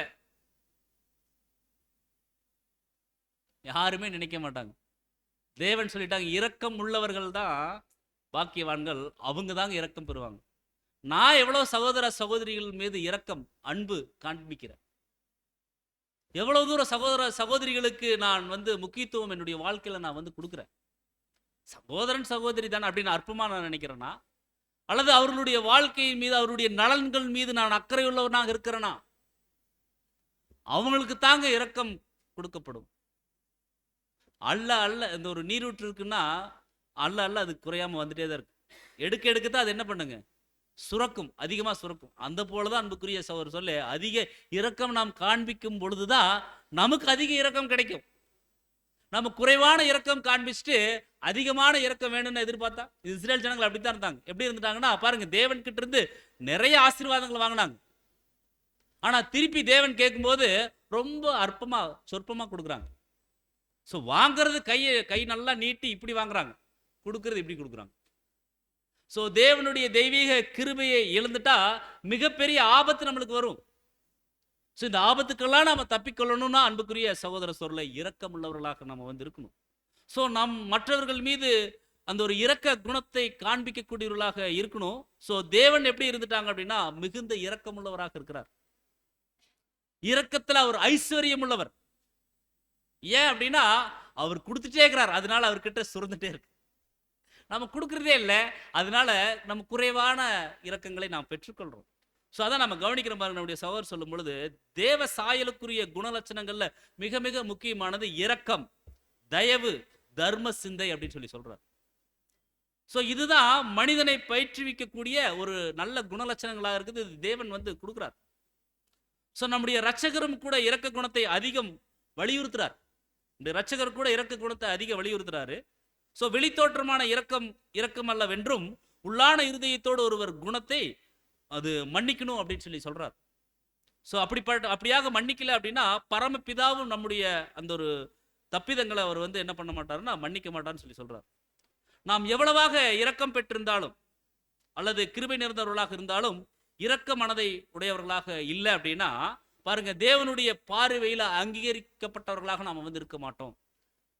எவ்வளவு தூரம் நாம வந்து நடந்துட்டாலும், சத்தியத்தின்படி நாம நடக்கிறோன்னு சொல்லி காமிச்சிட்டாலும், அறிவை பெற்றிருந்துட்டாலும், ஸோ கிருபை நிறைந்தவர்களாக இருந்துட்டாலும் இரக்க மனதை உடையவர்களாக இல்லை அப்படின்னா தேவனுடைய பார்வையில ரிஜெக்டட். ஸோ தேவனுடைய பார்வையில உத்தமமும் உண்மையும் உள்ள ஊழியக்காரனே, உன்னுடைய எஜமானுடைய சந்தோஷத்திற்குள் பிரவேசி அப்படின்னு சொல்லி அந்த ஒரு வாய்ப்பை பெற்றுக்கொள்வதற்காகத்தான் நம்ம வந்திருக்கிறோம். ஸோ ரிஜெக்டட் அப்படின்னு சொல்றதுக்காக வந்திருக்குங்களா? ஸோ இல்லை அன்புக்குரிய சகோதர சோர்களே, பாருங்க, நாம் மற்றவர்களுக்காக இறங்கலை அப்படின்னா பரமபிதாவும் நம்ம மேல இரக்கம் கொள்ள மாட்டார், நமக்கு இறங்க மாட்டார். நம்ம இறங்கலைன்னா அவரும் இறங்க மாட்டார். ஸோ நம்ம எவ்வளவுக்கு இறங்குறோமோ அவ்வளவு தூரம் தேவன் இரக்கம் காண்பிப்பார். ஸோ இரக்கம் காண்பித்தால்தான் நம்ம இரக்கம் பெற்றுக்கொள்ள முடியும் அப்படிங்கிறத இங்க நம்ம வந்து கவனிக்கிறோம் பிரியமான சகோதர சகோதரர். ஸோ வாசிக்கலாம். வாசிங்க யாத்திராகமம் 20:6.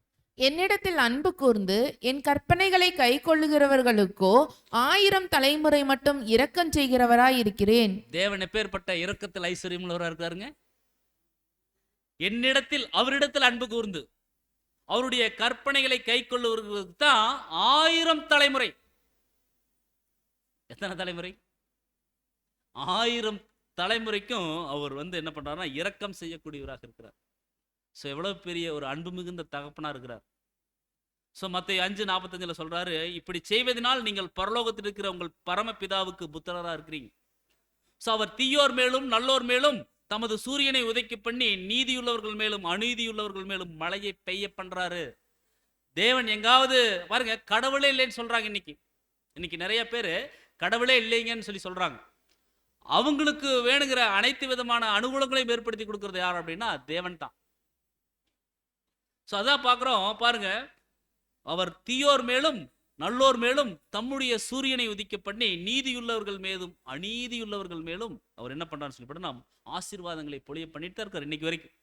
இன்னைக்கு வரைக்கும் ஒவ்வொருவரையும் அவர் என்ன பண்றாருன்னா வழி நடத்திட்டு வந்துட்டு தான் இருக்கிறார். பிரியமான சகோதர சகோதரில் மீகா 7:18 மற்றும் 19 தமது சுதந்திரத்தில் மீதியானவர்களுடைய அக்கிரமங்களை பொறுத்து மீறுதலை மன்னிக்கிற தேவரீருக்கு ஒப்பானவர் தேவன் யார்? ஸோ மீறுதலை மன்னிக்கிறதுக்கு தேவனுக்கு முன்பாக பார்க்கும் பொழுது யாருமே இல்லை. ஸோ அவர் கிருபை செய்ய விரும்புகிறபடியால் அவர் என்றென்றைக்கும் கோபம் கொண்டிருக்க மாட்டார். அவர் என்னைக்கும் கோபம் கொண்டிருக்க மாட்டார். பாருங்க, இஸ்ரேல் ஜனங்களை இந்த வனாந்தர பிரயாணத்தில் 40 வருஷம் அவங்க வந்து கலகம் மூட்டிட்டு நிறைய பிரச்சனைகள் பண்ணிட்டே தான் வந்துட்டு இருந்தாங்க. ஆனாலும் பாருங்க, தேவன் அவங்கள கடிந்து கொண்டுட்டாலும் அவர் ஆணையிட்டுட்டாலும் அவங்க மேல அன்புதான் வச்சிருந்தார். ஸோ ஒரு தகப்பன் தன்னுடைய பிள்ளையை எதுக்காக வந்து சிச்சிக்கிறார், கஷ்டப்படுத்துறார், அடிக்கிறார் அப்படின்னா அந்த பிள்ளை நல்லா வளரணும் அப்படிங்கிறதுக்காக. ஸோ அதுதான் ஒவ்வொரு தகப்பனுடைய ஒரு விருப்பமா இருக்கு. மாம்சத்தில் இருக்கக்கூடிய தகப்பனே இவ்வளவு தூரம் யோசிக்கும் பொழுது, ரொம்ப அட்வான்ஸா திங்க் பண்ணும்போது, ஸோ ஜோதிகளின் பிதாவாகிய தேவன் எப்பேற்பட்ட ஒரு அன்பு மிகுந்த தேவனா இருப்பார். ஸோ அவர் ஒருபோதும் கோபம் கொண்டுறார், கோபம் வைக்க மாட்டார். ஸோ அவர் திரும்ப நம்ம மேல இறங்குவார். நம்முடைய அக்கிரமங்களை அடக்கி நம்முடைய பாவங்களை எல்லாம் சமுத்திரத்தின் ஆழங்கள்ல போட்டு விடும். ஸோ அப்பேற்பட்ட ஒரு தேவன் தான் நம்முடைய தேவன். ஸோ நம்ம அவரை குறித்து நம்ம என்ன பண்ணிடக்கூடாதுன்னா தவறான எண்ணம் வந்து கொண்டுறக்கூடாதுன்னு சொல்லி நம்ம வந்து கவனிக்கிறோம். பாருங்க, நம்ம ரோமர் 5:8 சொல்றாரு, நாம் பாவிகளா இருக்கையில் கிறிஸ்து நமக்காக மரித்ததுனால தேவன் நம்மேல் வைத்த தமது அன்பை விளங்க பண்ணியிருக்கார். நாம் பாவிகளா இருக்கும் போதே தேவன் என்ன பண்ணியிருக்காருன்னா ஒரு திவ்ய ஏற்பாடு பண்ணி வச்சிருக்கார். எவ்வளவு ஆசீர்வாதம். ஸோ நம்ம இன்னும் தேவனுக்கு உண்மையா இருந்துட்டா எவ்வளவு ஆசீர்வாதங்களை அவர் வந்து கொடுப்பார். ஸோ சொல்றாரு, உங்கள் சத்துருக்களை நீங்க வந்து சிநேகியுங்கள். ஸோ புதிய வருடத்துல நம்மளுக்கு தேவன் அப்படிப்பட்ட ஒரு அனுகூலமான வார்த்தைகள் தான் கொடுக்குறாரு. உங்கள் சத்துருக்களை நீங்க வந்து சிநேகியுங்க, நன்மை செய்யுங்க, கைமாறு கருதாமல் கடன் கொடுங்கள். கைமாறு கருதாமல் கடன் கொடுங்க, அப்பொழுது உங்கள் பலன் பரலோகத்துல மிகுதியா இருக்கும். இங்க நல்லா செய்யணும் தேவனுடைய வேலைகளை, தேவனுடைய பிள்ளைகளுக்கு மற்றும் நம்மளால இயன்றவர்களுக்கு நாம் நிறைய செய்யணும், நம்மளால இயன்ற அளவு செய்யணும். ஸோ அப்பொழுது உங்கள் பலன் மிகுதியா இருக்கும். அப்பதான் உன்னதமானவருக்கு நீங்க எப்படி இருப்பீங்கன்னா பிள்ளைகளா இருப்பீங்கன்னு சொல்லி சொல்றாரு. தேவனுடைய பிள்ளைகள் அப்படிங்கிறத நம்ம எப்படி நிரூபிச்சு காமிக்கிறது? இந்த மாதிரி நாம் நம்மளுடைய அன்றாட வாழ்க்கையில நம்ம வந்து நடந்து காண்பிக்கணும். அப்பதான் நம்ம உன்னதமானவருடைய பிள்ளைகள் அப்படின்னு சொல்லி நம்ம வந்து சொல்ல முடியும். பாருங்க, அவர் நன்றி அறியாதவர்களுக்கும் துரோகிகளுக்கும் நன்மை செய்யறாரே. அவருக்கு துரோகம் நிறைய பண்றாங்க. ஏன் நம்மளே பண்ணியிருக்கிறோம். நம்மளே அன்றாட வாழ்க்கையில பாருங்க தேவனுக்கு விரோதமான நிறைய விஷயங்கள் நம்ம வந்து செய்யறோம். ஸோ அதை நம்ம எப்படி நம்மளுக்கு நன்மை செஞ்சிருக்காருங்கிறத நம்ம எப்படி உணரலாம்? இன்றைய தினத்துல ஜீவனோடு அவருடைய சமூகத்துல வந்து உட்காரம் இல்லைங்களா, அப்பா பிதாவே என்று கூப்பிடுறோம் இல்லைங்களா, இதுவே பெரிய நன்மை தான்.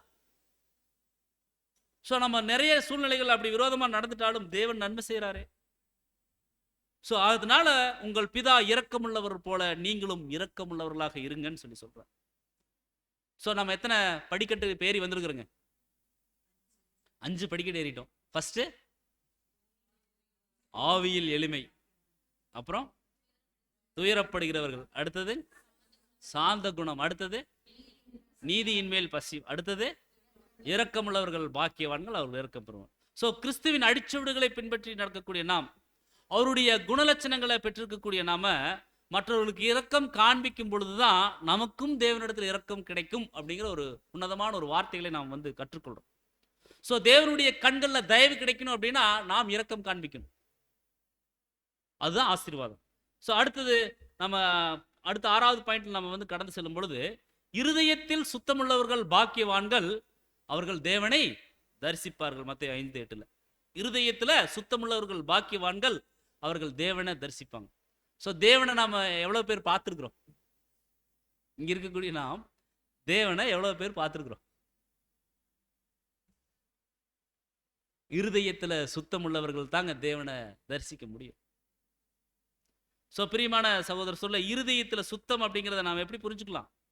ஸோ நம்ம பரம தகப்பனை நாம் வந்து பார்க்கணுங்கிற ஒரு விருப்பம் இருக்குங்களா? நிச்சயமா இருக்குது. அப்படின்னா நாம் என்ன பண்ணணும்னா, நம்முடைய இருதயத்தை சுத்தமாக நம்ம காத்துக்கொள்ளணும். எப்படி நம்ம இருதயத்தை சுத்தமாக காத்துக்கிறது?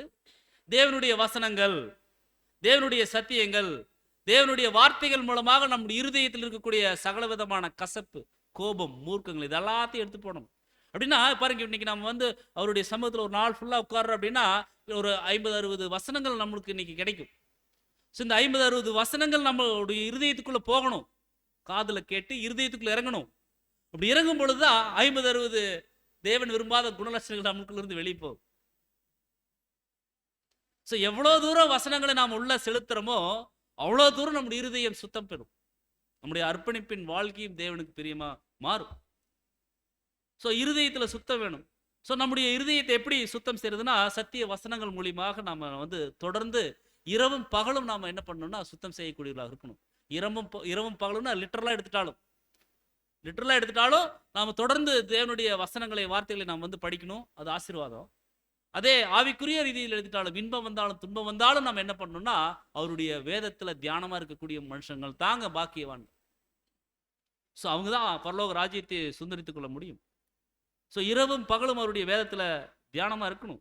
ஸோ நாம் எந்தெந்த வகையில் நம்முடைய இருதயத்தை சுத்தப்படுத்தி கொள்ளணும் அப்படின்னு தான் தீமோத்தேயுக்கு அப்போஸ்தலனாகிய பவுல் சொல்கிறாங்க. 1 தீமோத்தேயு 4:12 உன் இளமையை குறித்து ஒருவனும் உன்னை அசட்டை பண்ணாதபடிக்கு நீ வார்த்தை, நடக்கை, அன்பு, ஆவி, விசுவாசம், கற்பு, இதில் விசுவாசிகளுக்கு நீ எப்படி இருக்கணும்னா மாதிரியா இருக்கு. ஒருத்தங்க விசுவாசமாக இருக்கணும் அப்படின்னா உன்னை பார்க்கணும், உன்னை பார்த்து தெரிஞ்சுக்கொள்ளணும். ஓ, விசுவாசம்னா தீமோத்தேயு மாதிரி இருக்கணும் அப்படின்னு. ஸோ அதைத்தான் அங்கே வந்து சொல்கிறேன். ஏன்னா அவர் சின்ன பையனாக இருக்கிறார். சின்ன பையனாக இருக்கிறதுனால இவருக்கு ஒன்றும் தெரியாது அப்படின்னு நினச்சி யாரும் அவர் அசட்டையாக நினச்சிடக்கூடாது அப்படின்னு சொல்லித்தான் சொல்கிறாரு. உன் இளமையை குறித்து ஒருத்தரும் உன்னை அசட்டை பண்ணாதபடிக்கு நீ எப்படி இருக்கணும்னு சொல்லி பார்த்தோம்னா, நீ வார்த்தை, நடக்கை, அன்பு, ஆவி, விசுவாசம், கற்பு, இதில் எல்லாத்துலேயும் நீ விசுவாசிகளுக்கு மாதிரியாக இருக்கணும். ஸோ தேவனுடைய வார்த்தைகளை பெற்றுக்கொண்டிருக்கக்கூடிய ஒவ்வொரு பிள்ளைகளுக்கும் இந்த புத்திமதி பொருந்தக்கூடியதாக இருக்குது. பிரியமான சகோதர சொல்ல, நாம் மற்றவர்களுக்கு முன்மாதிரியான ஒரு வாழ்க்கை வாழ்ந்துட்டு இருக்கிறோமா? இது நம்ம ஒவ்வொருவரும் நம்மளை நாமளே கேட்டுக்கொள்ள கேள்வி. மற்றவர்களுக்கு முன்மாதிரியான ஒரு வாழ்க்கை வாழ்ந்துட்டு இருக்கிறோமா? ஸோ இது நம்ம யோசிக்கணும் இந்த ஒரு நாட்கள். ஸோ நம்ம எல்லா விதத்திலும் என்னன்னா பாருங்க, நம்ம எல்லா விதத்திலும் வந்து தேவன் மகிமைப்படும்படி இருக்கணும். நம்முடைய வார்த்தையாகட்டும், நம்முடைய கிரியைகளாகட்டும், நாம் காண்பிக்கக்கூடிய அன்பாகட்டும். நம்ம அந்த ஒரு ஆவி அப்படிங்கிறது சிந்தை, இந்த இடத்துல வரக்கூடிய அந்த ஆவி அப்படிங்கிறது சிந்தை. நம்முடைய சிந்தை இதில், விசுவாசத்தில், கற்பில், இது எல்லாத்துலேயும் நம்ம வந்து ரொம்ப மாதிரியாக நாம் நடக்கக்கூடியவர்களாக இருக்கும். ஸோ அசுத்தமுள்ள இருதயத்திலிருந்து அசுத்தமானது தான் பிறப்பிக்கும், சுத்தமுள்ள இருதயத்திலிருந்து சுத்தமான விஷயங்கள் வந்து பிறப்பிக்கப்படும்.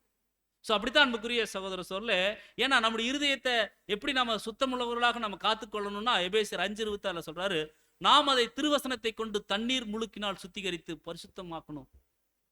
திருவசனம். ஸோ இந்த திருவசனத்தை கொண்டு நம்ம என்ன பண்ணணும்னு சொல்லி பார்த்தோம், தண்ணீர் முழுக்கினால நம்முடைய இருதயத்தை சுத்திகரித்துக் கொள்ளணும் அப்படிங்கிறது நம்ம வந்து பார்ப்போம்.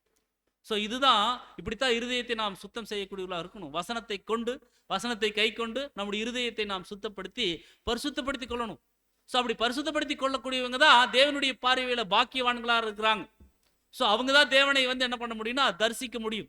ஸோ இந்த நிலையை அடைஞ்சால்தான் அன்புக்குரிய சகோதரர் சொல்ல நம்முடைய பரம தகப்பனை நாம் என்ன பண்ணணும்னா தரிசிக்கக்கூடிய ஸ்லாக்கியம் பெற்றுக்கொள்ள முடியும் அப்படிங்கிறது நம்ம வந்து பார்க்கணும். ஸோ இது 6வது ஒரு விஷயம். அடுத்து 7வது மத்தேயு 5:9 கூட வாசிங்க. சமாதானம் பண்ணுகிறவர்கள் பாக்கியவான்கள், அவர்கள் தேவனுடைய புத்திரர் எண்ணப்படுவார்கள். ஸோ சமாதானம் பண்ணுகிறவர்கள் பாக்கியவான்கள், அவங்க தாங்க தேவனுடைய புத்திரர்கள். தேவனுடைய பிள்ளைகளா இருக்கணும் அப்படின்னா நம்ம என்ன பண்ணணுமா? சமாதானம் பண்ணக்கூடியவர்களா இருக்கணும். நம்மளை பார்த்தாலே ஒரு சமாதானத்திற்குண்டான காரணிகள் நம்முடைய வாழ்க்கையில பிரதிபலிக்கணும். அவங்களா அவங்ககிட்ட போனா சண்டையாவது இருக்கு அப்படி சொல்லலாங்களா தேவனுடைய பிள்ளைகளை பார்த்தா?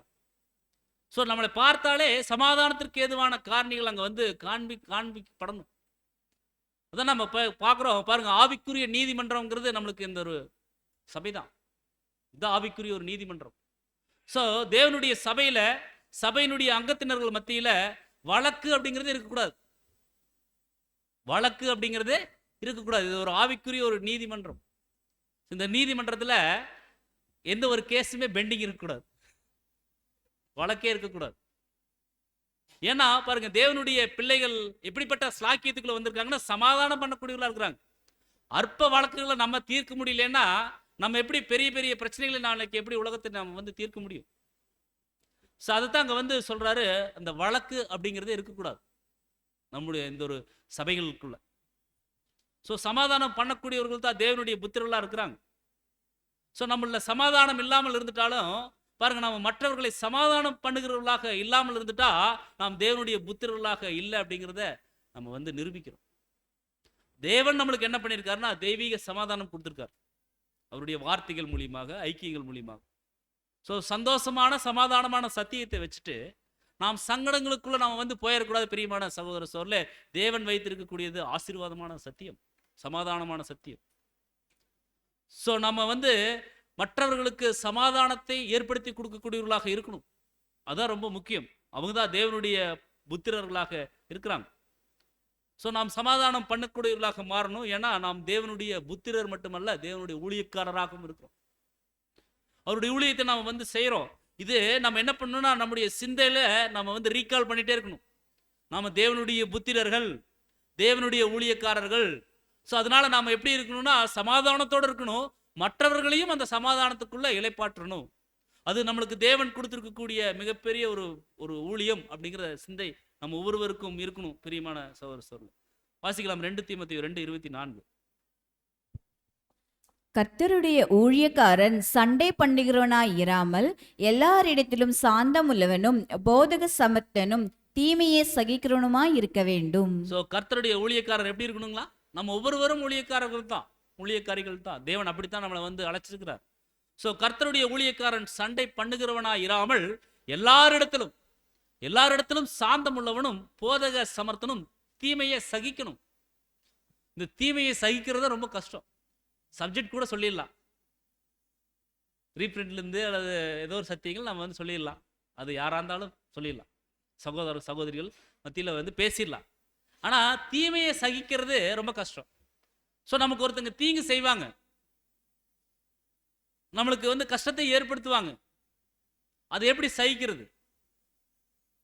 ஸோ நம்ம கிறிஸ்து இயேசுவுக்குள் நல்ல போர் சேவகனாக தீங்கு அனுபவிக்கிறதுக்கு தான் வந்திருக்கிறோம். ஸோ தீங்கு நாம என்ன பண்ணணும்னா சகிக்கணும். அப்படி சகிச்சால் மட்டும்தான் அன்புக்குரிய சகோதரர் சொல்ல கர்த்தருடைய ஊழியக்காரராக நாம வந்து மாற முடியும். தீத்து 3:2 சொல்றாரு, ஒருவனையும் தூசியாமலும் சண்டை பண்ணாமலும் பொறுமையுள்ளவர்களாய் எல்லா மனுஷருக்கும் சாந்த குணத்தை காண்பிக்கவும் அவர்களுக்கு நினைப்பூட்டுன்னு சொல்றாரு. ஸோ நம்ம என்ன பண்ணணும்னா ஒருத்தரையும் தூசிக்க கூடாது, சண்டை பண்ணக்கூடாது, பொறுமையுள்ளவர்களா இருக்கணும். எல்லா மனுஷருக்கும் சாந்த குணத்தை காண்பிக்கணும். நம்முடைய சாந்த குணம் எல்லா மனுஷருக்கும் தெரியணும். இதெல்லாம் நாம் பரலோகத்திற்கு போகக்கூடிய படிக்கட்டுகளாக இருக்குது. ராஜ்யத்திற்குள்ள கடந்து செல்வதற்குண்டான மிக முக்கியமான ஒரு ஸ்டெப்ஸ் இங்க வந்து சொல்றார். ஸோ நம்ம அப்படிப்பட்ட ஒரு வாழ்க்கையை நம்ம வந்து வாழ்றோமா அப்படிங்கிறத நம்ம வந்து பார்க்கணும். பாருங்க, சாந்த குணம் அப்படிங்கிறது நம்முடைய சகோதரர் சொல்லும்போது, சாந்த குணம் அப்படிங்கிறது தேவனுடைய பார்வையில ஒரு அழகான ஆபரணம், ஜுவல். சாந்த குணம் அப்படிங்கிறது தேவனுடைய பார்வையில ஒரு அழகான ஒரு ஆபரணம். ஸோ அது சத்தியத்தோட இணைக்கப்பட்டிருக்குதுன்னு சொல்றார். இந்த சாந்த குணம் அப்படிங்கிறது ஒரு அழகான ஒரு தேவனுடைய பார்வையில் ஒரு ஆபரணம். இது சத்தியத்துக்கு கூட இணைக்கப்பட்டிருக்குது. அப்போ சாந்த குணத்தையும் சத்தியத்தையும் பிரிக்க முடியுமா? பிரிக்க முடியுமானா பிரிக்க முடியாது. ஸோ இது சத்தியத்துக்கு கூட அது இணைக்கப்பட்டிருக்குது சாந்த குணம். ஸோ இந்த சாந்த குணம் உள்ளவர்கள் தான் தேவனுடைய பிள்ளைகள். அப்போ சத்தியத்தோட இணைக்கப்பட்டவர்கள் தான் தேவனுடைய பிள்ளைகள். சத்தியத்தின்படி நடக்கிறவங்க தான் தேவனுடைய பிள்ளைகள். சத்தியத்தின்படி வாழ்றவங்க தான் தேவனுடைய பிள்ளைகள். சத்தியமே தன்னுடைய வாழ்க்கையா இருக்கிறவங்க தான் தேவனுடைய பிள்ளைகள். ஸோ அவங்க தான் சமாதானம் பண்ணக்கூடியவர்களை அந்த ஒரு மேன்மையான ஸ்லாக்கியத்துக்குள்ள வரப்போறாங்க. ஸோ சாந்த குணம் அப்படிங்கிறது தேவன் விலையேற பெற்ற ஒரு பொக்கிஷமாக நம்மளுக்கு கொடுத்துருக்கார். ஸோ அதை நம்ம சுதந்திரித்துக் கொள்ளக்கூடியவர்களாக இருக்கணும். ஸோ யாரெல்லாம் அந்த ஒரு உண்மையான, அன்பான மற்றும் நன்மையான, அருமையான தேவனுடைய திட்டங்களை சிந்தித்து கொண்டிருக்கிறாங்களோ அவங்க ஒருவருக்கொருவர் பேசும்போதும் செயல்படும் போதும் எப்படித்தான் இருப்பாங்கன்னா சமாதானத்துக்குரியவைகளை வகையில் அவங்க செயல்படுவாங்களாம். எப்பவுமே தேவனை பத்தி நினைச்சிட்டு இருக்கிறவங்க அவங்க பேசும்போதும் செயல்படும் போதும் எப்படித்தான் இருக்குமா, சமாதானம் அங்க வியாபித்து அங்க நிலைச்சிருக்கும். அப்படிப்பட்ட ஒரு சிந்தையோட தான் அவங்க இருப்பாங்க. ஏன்னா பாருங்க, இருதயத்தின் நிறைவினால வாய் பேசுது இல்லைங்களா? இருதயத்துல தேவனுடைய சத்தியங்கள் நிறைஞ்சிருந்துச்சு அப்படின்னா வார்த்தைகள் கூட எப்படி இருக்குன்னா உப்பால் சாரமேற்றப்பட்ட வார்த்தைகளாக இருக்கும். சமாதானத்திற்கு ஏதுவான வார்த்தைகளாக இருக்கும். ஒருவரை பக்தி விருத்தியில வழிநடத்தக்கூடிய வார்த்தைகளாக இருக்கிறோம். ஒருவரை பலப்படுத்தக்கூடிய வார்த்தைகளா இருக்கும். ஒருத்தரை உற்சாகப்படுத்தக்கூடிய வார்த்தைகளா இருக்கும். இதெல்லாம் நம்ம எங்கிருந்து தான் நம்ம பெற்றுக்கொள்றோம் அப்படின்னா அன்புக்குரிய சகோதரர் சொல்ல இருதயத்தின் நிறைவு. அந்த இருதயத்தை தான் தேவன் சொல்லிட்டாங்க அவருடைய சத்தியத்தினால நீங்க நிரப்புங்கன்னு சொல்லி. அதுக்காகத்தான் இன்றைய தினத்தில் நம்மளும் வந்திருக்கிறோம். நம்முடைய இருதயம் தேவனுடைய நன்மைகளால நிறைஞ்சிருக்கணும். நம்முடைய இருதயம் தேவனுடைய நன்மைகளால நிறைஞ்சிருக்கணும். தேவனை புரிந்து மகிழக்கூடிய உள்ளம் நம் ஒவ்வொருவருக்கும் வேணும். அதுதான் பிரச்சனையே. தேவனுடைய நன்மைகளை புரிந்து மகிழக்கூடிய ஒரு உள்ளம் நமக்கு பல நேரங்களில் வர்றதில்லை. அதனால அன்புக்குரிய சகோதர சோர்லே நாம பலவேறு முறுமுறுப்புகளுக்குள்ளாக நம்ம கடந்து சென்றோம். அப்படி இருக்கக்கூடாது. நம்முடைய இருதயம் தேவனுடைய நன்மைகளால நிறைஞ்சிருக்குது. நம்ம நன்றி செலுத்தக்கூடியவர்களாக இருக்கணும். தேவனுடைய விலையேற பெற்ற வாக்குத்தத்தம் நம்மளுக்கு தேவன் கொடுத்திருக்காங்க. அந்த ஒரு வாக்குத்தத்தம் என்ன ஒரு வாக்குத்தத்தமா இருக்குதுன்னா அவருடைய புத்திரர் அப்படிங்கிறதா மிகப்பெரிய வாக்குத்தத்தம். இன்னைக்கு நமக்கு மிகப்பெரிய ஒரு வாக்குத்தத்தம் என்னன்னா தேவனுடைய புத்திரர்கள், தேவனுடைய பிள்ளைகள். இது எவ்வளவு பெரிய ஒரு வாக்குத்தத்தம்! இது சாதாரணமான ஒரு விஷயமா? தேவனுடைய பிள்ளைகளா இருக்கிறது அப்படிங்கிறது சாதாரணமான ஒரு விஷயமா? எங்கேயோ பிறந்தோம், எங்கேயோ இருந்தோம்.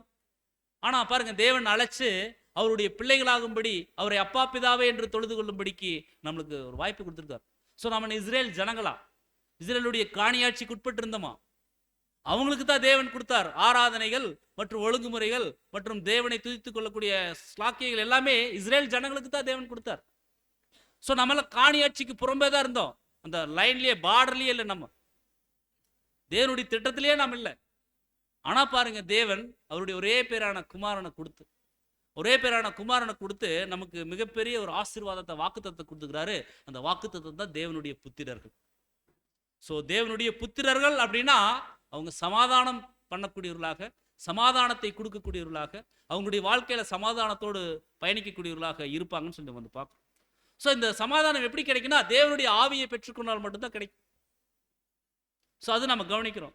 நம்ம தேவனுடைய புத்திரரா வளரணும் அப்படின்னா நம்முடைய வாழ்க்கையில சமாதானத்திற்கு ஏதுவான அந்த ஒரு பண்புகள் அங்க காணப்படணும். நம்ம தேவனுடைய புத்திரரா இருக்கணும் அப்படின்னா நம்முடைய வாழ்க்கையில சமாதானத்திற்கு ஏதுவான பண்புகள் அங்க காணணும். கிரியைகள் வேலை செய்யணும். அந்த செயல்கள் தொடர்ந்து அங்க இருக்கணும். அப்படி இருக்கிறதா அப்படிங்கிறத நம்ம அன்றாடம் பார்த்து ஜாக்கிரதை உணர்வோடு நம்ம இருக்கணும். ஏன்னா நம்மளுக்கு தேவன் கொடுத்திருக்கக்கூடிய அந்த ஒரு ஸ்தானம் அப்படிங்கிறது மிக முக்கியமான ஒரு ஸ்தானம், பொறுப்பு. அந்த நிலை அப்படிங்கிறது ரொம்ப முக்கியமான ஒரு நிலை. என்னன்னா அவருடைய புத்திரர். நம்ம ஒரு வேலையை நம்ம தேவனுக்கு பிரியமில்லாம செஞ்சுட்டோம்னா அது யாருக்கு? நம்மளுக்கு கெட்ட பேரா? இப்ப நம்ம ஒரு தப்பு பண்ணிட்டோம் அப்படின்னா என்ன சொல்லுவாங்க? இன்னாருடைய பையன் சொல்றாங்க இல்லைங்களா? இன்னாருடைய பையன் இப்படி பண்ணிட்டாராமா சொல்லுவாங்க. நம்ம கூட தேவனுக்கு பிரியமில்லாம ஒரு சில விஷயங்கள் நம்ம தேவ மகிமைக்கென்று நாம செய்யாம விட்டுட்டோம் அப்படின்னா என்ன சொல்லுவாங்க? இவங்கெல்லாம் சத்தியத்தில் இருக்கிறாங்களாமா, இவங்கெல்லாம் சத்தியத்துக்கு போறாங்களாமா, இவங்க தான் உண்மையான சத்தியத்தில் இருக்கிறாங்களாமா. ஆனா பாருங்க எப்படி இருக்கிறாங்க சொல்லுவாங்களா? ஸோ அன்புக்குரிய சகோதர சோழ, நாம் அப்படிப்பட்ட ஒரு நிலைக்குள்ள தேவனுக்கு வந்து ஒரு கெட்ட பேரை நாம் உண்டாக்கும் விதமாக நாம் வந்து இருந்துடக்கூடாது அப்படிங்கிறத நாம் வந்து பார்ப்போம். ஸோ ஜாக்கிரதை உணர்வோடு நாம் வந்து இருக்கணும். அடுத்தது கடைசி பாயிண்ட், 8வது பாயிண்ட், மத்தேயு 5:10 கூட வாசிங்க. நீதி நிமித்தம் துன்பப்படுகிறவர்கள் பாக்கியவான்கள், பரலோக ராஜ்யம் அவர்களுடையது. ஸோ நீதியின் நிமித்தம் துன்பப்படுகிறவர்கள் பாக்கியவான்கள், பரலோக ராஜ்யம் அவர்களுடையது. ஸோ நீதி அப்படிங்கிறது தேவனுக்கு கீழ்ப்படிதல், அல்லது அவர் நமக்கு கொடுத்துருக்கக்கூடிய கட்டளைகள் கற்பனைகளுக்காக கஷ்டப்படுறது அப்படின்னா ரொம்ப துயரப்பட்டு ரொம்ப முறுமுறுப்போட செய்யக்கூடிய விஷயம் இல்லை.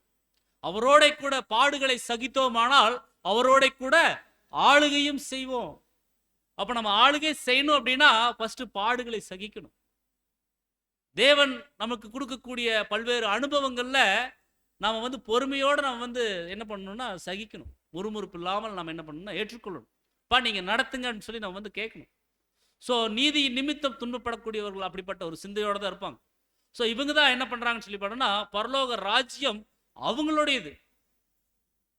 நீதி நிமித்தம் துன்பப்படுறவங்களுடையது தான் பரலோக ராஜ்யம். ஸோ அவங்க தான் பரலோகத்தை சுதந்திரிக்க முடியும். பிரியமான சகோதர சோர்களே, ஸோ நீதியின் நிமித்தம் துன்பப்படுவதற்காகத்தான் நம்ம வந்து அழைக்கப்பட்டிருக்கிறோம். அந்த ஒரு அழைப்புக்குள்ளாகத்தான் நம்ம வந்து வந்திருக்கிறோம். வாசிக்கலாம் 1 பேதுரு 2:21. இதற்காக நீங்கள் அழைக்கப்பட்டும் இருக்கிறீர்கள், ஏனெனில் கிறிஸ்துவும் உங்களுக்காக பாடுபட்டு நீங்கள் தம்முடைய அடிச்சுவடுகளை தொடர்ந்து வரும்படி உங்களுக்கு மாதிரியை பின்வைத்து போனார். ஸோ இங்க சொல்றாரு பாருங்க, இதுக்காகத்தான் நீதியின் நிமித்தம் துன்பப்படுவதற்காகத்தான் நம்ம வந்து அழைக்கப்பட்டிருக்கிறோம். ஸோ கிறிஸ்துவும் நமக்காக பாடுபட்டு நீங்கள் தம்முடைய அடிச்சுவடுகளை தொடர்ந்து வரும்படி உங்களுக்கு மாதிரியை பின் வச்சு போயிட்டார். ஸோ ஏன் வந்து அவருடைய அந்த ஒரு மாதிரியை ஃபுட் ஸ்டெப் வச்சிருக்காரு அப்படின்னா நம்மளுக்கு நடக்க தெரியாது. பல்வேறு சூழல்களில் நம்ம அவருடைய வழியில நடப்போம். திடீர்னு ஏதாவது ஒரு இடர்பாடுகள் நம்ம மத்தியில் கடந்து வரும்பொழுது நம்ம என்ன பண்ணுவோம்னா உடனே ஸ்டெப் மாறிடுவோம். இப்படி போயிட்டு அப்படி வந்துடலாமே, மறுபடியும் தேவனுடைய வழியில் நடப்போம். நடந்துட்டு இருக்கும்போது திடீர்னு ஒரு புயல் வரும். புயல் வந்து இப்படி வந்துட்டு மறுபடியும் அப்படி போகலாமேன்னு நினைப்போம். ஆனால் வந்த மாதிரியே தான் இருக்கும். மறுபடியும் திருப்பி தேவனுடைய பார்வை அந்த ஒரு வழியில் நடக்கிறதுங்கிறது கடினமாயிரும். அதனால தான் வந்து கர்த்தர் சொல்றாரு, நம்மளுக்கு முன்பாக வாழ்ந்து காண்பிச்சிட்டார். அவர் ஓடி காண்பிச்சிட்டார். அவர் என்ன பண்ணிட்டு போயிட்டாருன்னா நம்மளுக்கு ஒரு மாதிரியை வச்சுட்டு போயிருக்காரு. ஸோ ஒரு ஃபுட் ஸ்டெப் இருக்கு. ஸோ அதை நம்ம பின்பற்றி நடக்கக்கூடியவர்களாக இருக்கணும். ஸோ நாம் கிறிஸ்து இயேசுவை பின்பற்றி அவருடைய குணலட்சணங்களை தரித்து கொள்ளவர்களாக நாம வந்து காணப்படணும். அவருடைய வழிகளில் நாம வந்து நடக்கக்கூடியவர்களாக இருக்கணும். அப்படி நடந்துட்டோம் அப்படின்னா தேவன் நம்மளுக்கு என்ன ஒரு ஆசீர்வாதம் கொடுக்கிறார்? வெளிப்படுத்துதல் 3:21. நான் ஜெயங்கொண்டு என் பிதாவினுடைய சிங்காசனத்திலே அவரோட கூட உட்கார்ந்தது போல ஜெயங்கொள்ளுகிறவன் எவனோ அவனும் என்னுடைய சிங்காசனத்தில் என்னோட கூட உட்காரும்படி அவன் அருள் செய்கிறேன். சார் பாருங்க, நான் ஜெயம் கொண்டு, அப்போ கிறிஸ்து இயேசுவை போல நாம நடந்துட்டோம், அவர் அடிச்சூடுகளை பின்பற்றி நடந்துட்டோம்னா கிறிஸ்து சொல்றாங்க, நான் ஜெயம் கொண்டு என்னுடைய பிதாவின் சிங்காசனத்துல நான் வீற்றிருக்கிறது போல. கிறிஸ்து என்ன பண்ணாரு? ஜெயம் கொண்டுட்டார். வெற்றி வீரராக, வெற்றி சிறந்தவராக அவர் என்ன பண்ணியிருக்காருன்னு சொல்லி பார்த்தோம்னா பிதாவினுடைய சிங்காசனத்தில் உட்கார்ந்து இருக்கிறாரு.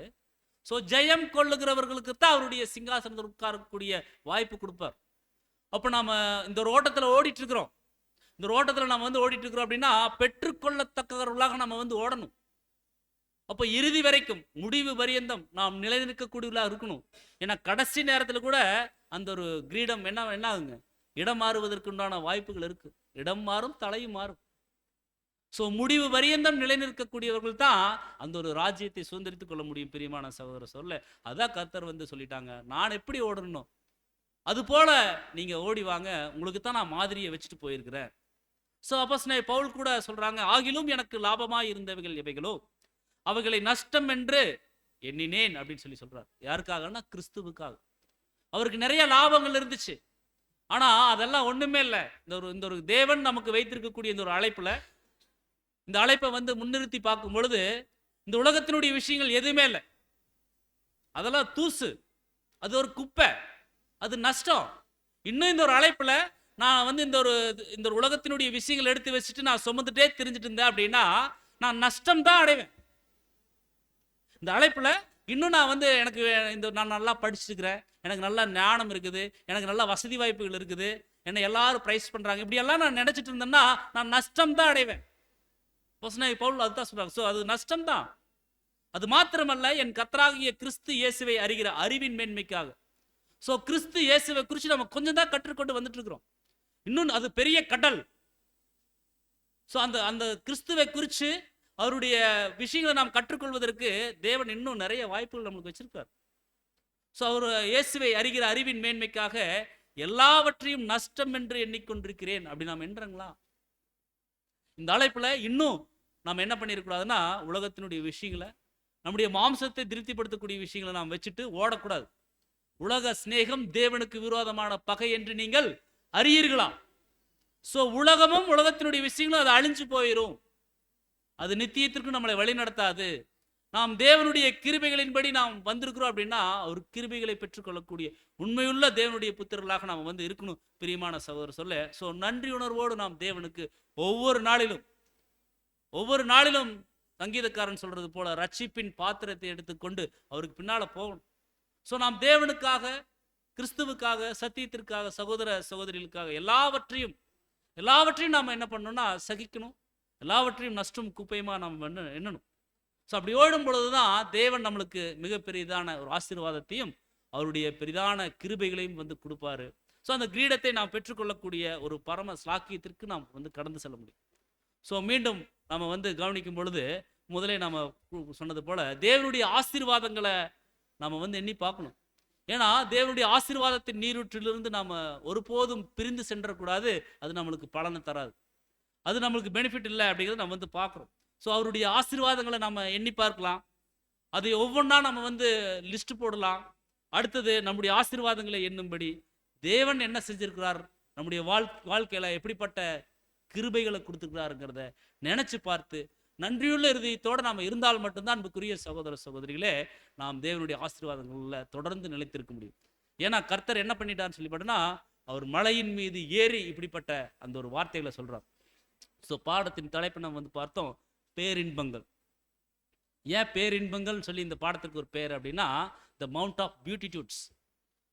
ஏன்னா அந்த மலையின் மேலே ஏறாரு இல்லைங்களா, அந்த மலை அப்படிங்கிறது, அந்த மலையினுடைய பேர் பேரின்பங்களின் மலை. இந்த மலையினுடைய பேர் வந்து பேரின்பங்களின் மலை, த மவுண்ட் ஆஃப் பியூட்டிடியூட்ஸ். ஸோ அந்த பேரின்பம் அப்படின்னா எதுதான் உண்மையான பேரின்பம்? தேவனோடு அந்த ஒரு அர்ப்பணிக்கப்பட்ட பிள்ளைகளுக்கு எது உண்மையான பேரின்பம்? அவருடைய மலை தான். அந்த மலை தான் அப்படிங்கிறது அவருடைய ராஜ்யம். அந்த ராஜ்யம் தான் பேரின்பம். அந்த பேரின்பத்தை இன்றைய தினத்தில் நாம் கொஞ்சம் கொஞ்சமாக தரிசித்துட்டு மகிழ்ச்சியோடு இருக்கிறோம். ஒட்டுமொத்த மகிழ்ச்சியும் உலகத்துக்கு கொடுக்கணும் அப்படின்னா நம்மளை நாம் இன்னும் தேவனுக்கு பிரியமானபடி நாம் வந்து கொண்டு போகணும். அப்படி இருந்தால் மட்டும்தான் அன்புக்குரிய சகோதர சகோதரிகளே தேவனுடைய ராஜ்யத்திற்குள் செல்லக்கூடிய ஸ்லாக்கியங்களை பெற்றுக்கொள்ள முடியும். அப்படிங்கிற ஒரு வார்த்தைகளோடு இன்றைய தினத்தில் தேவன் இப்படிப்பட்ட வார்த்தைகளை பகிர்ந்து கொடுத்திருக்கிறார். பொறுமையோடு கேட்ட நம் அனைவரையும் தேவன் தாமே ஆசீர்வதித்து வழிநடத்துவாராக. ஆமென்.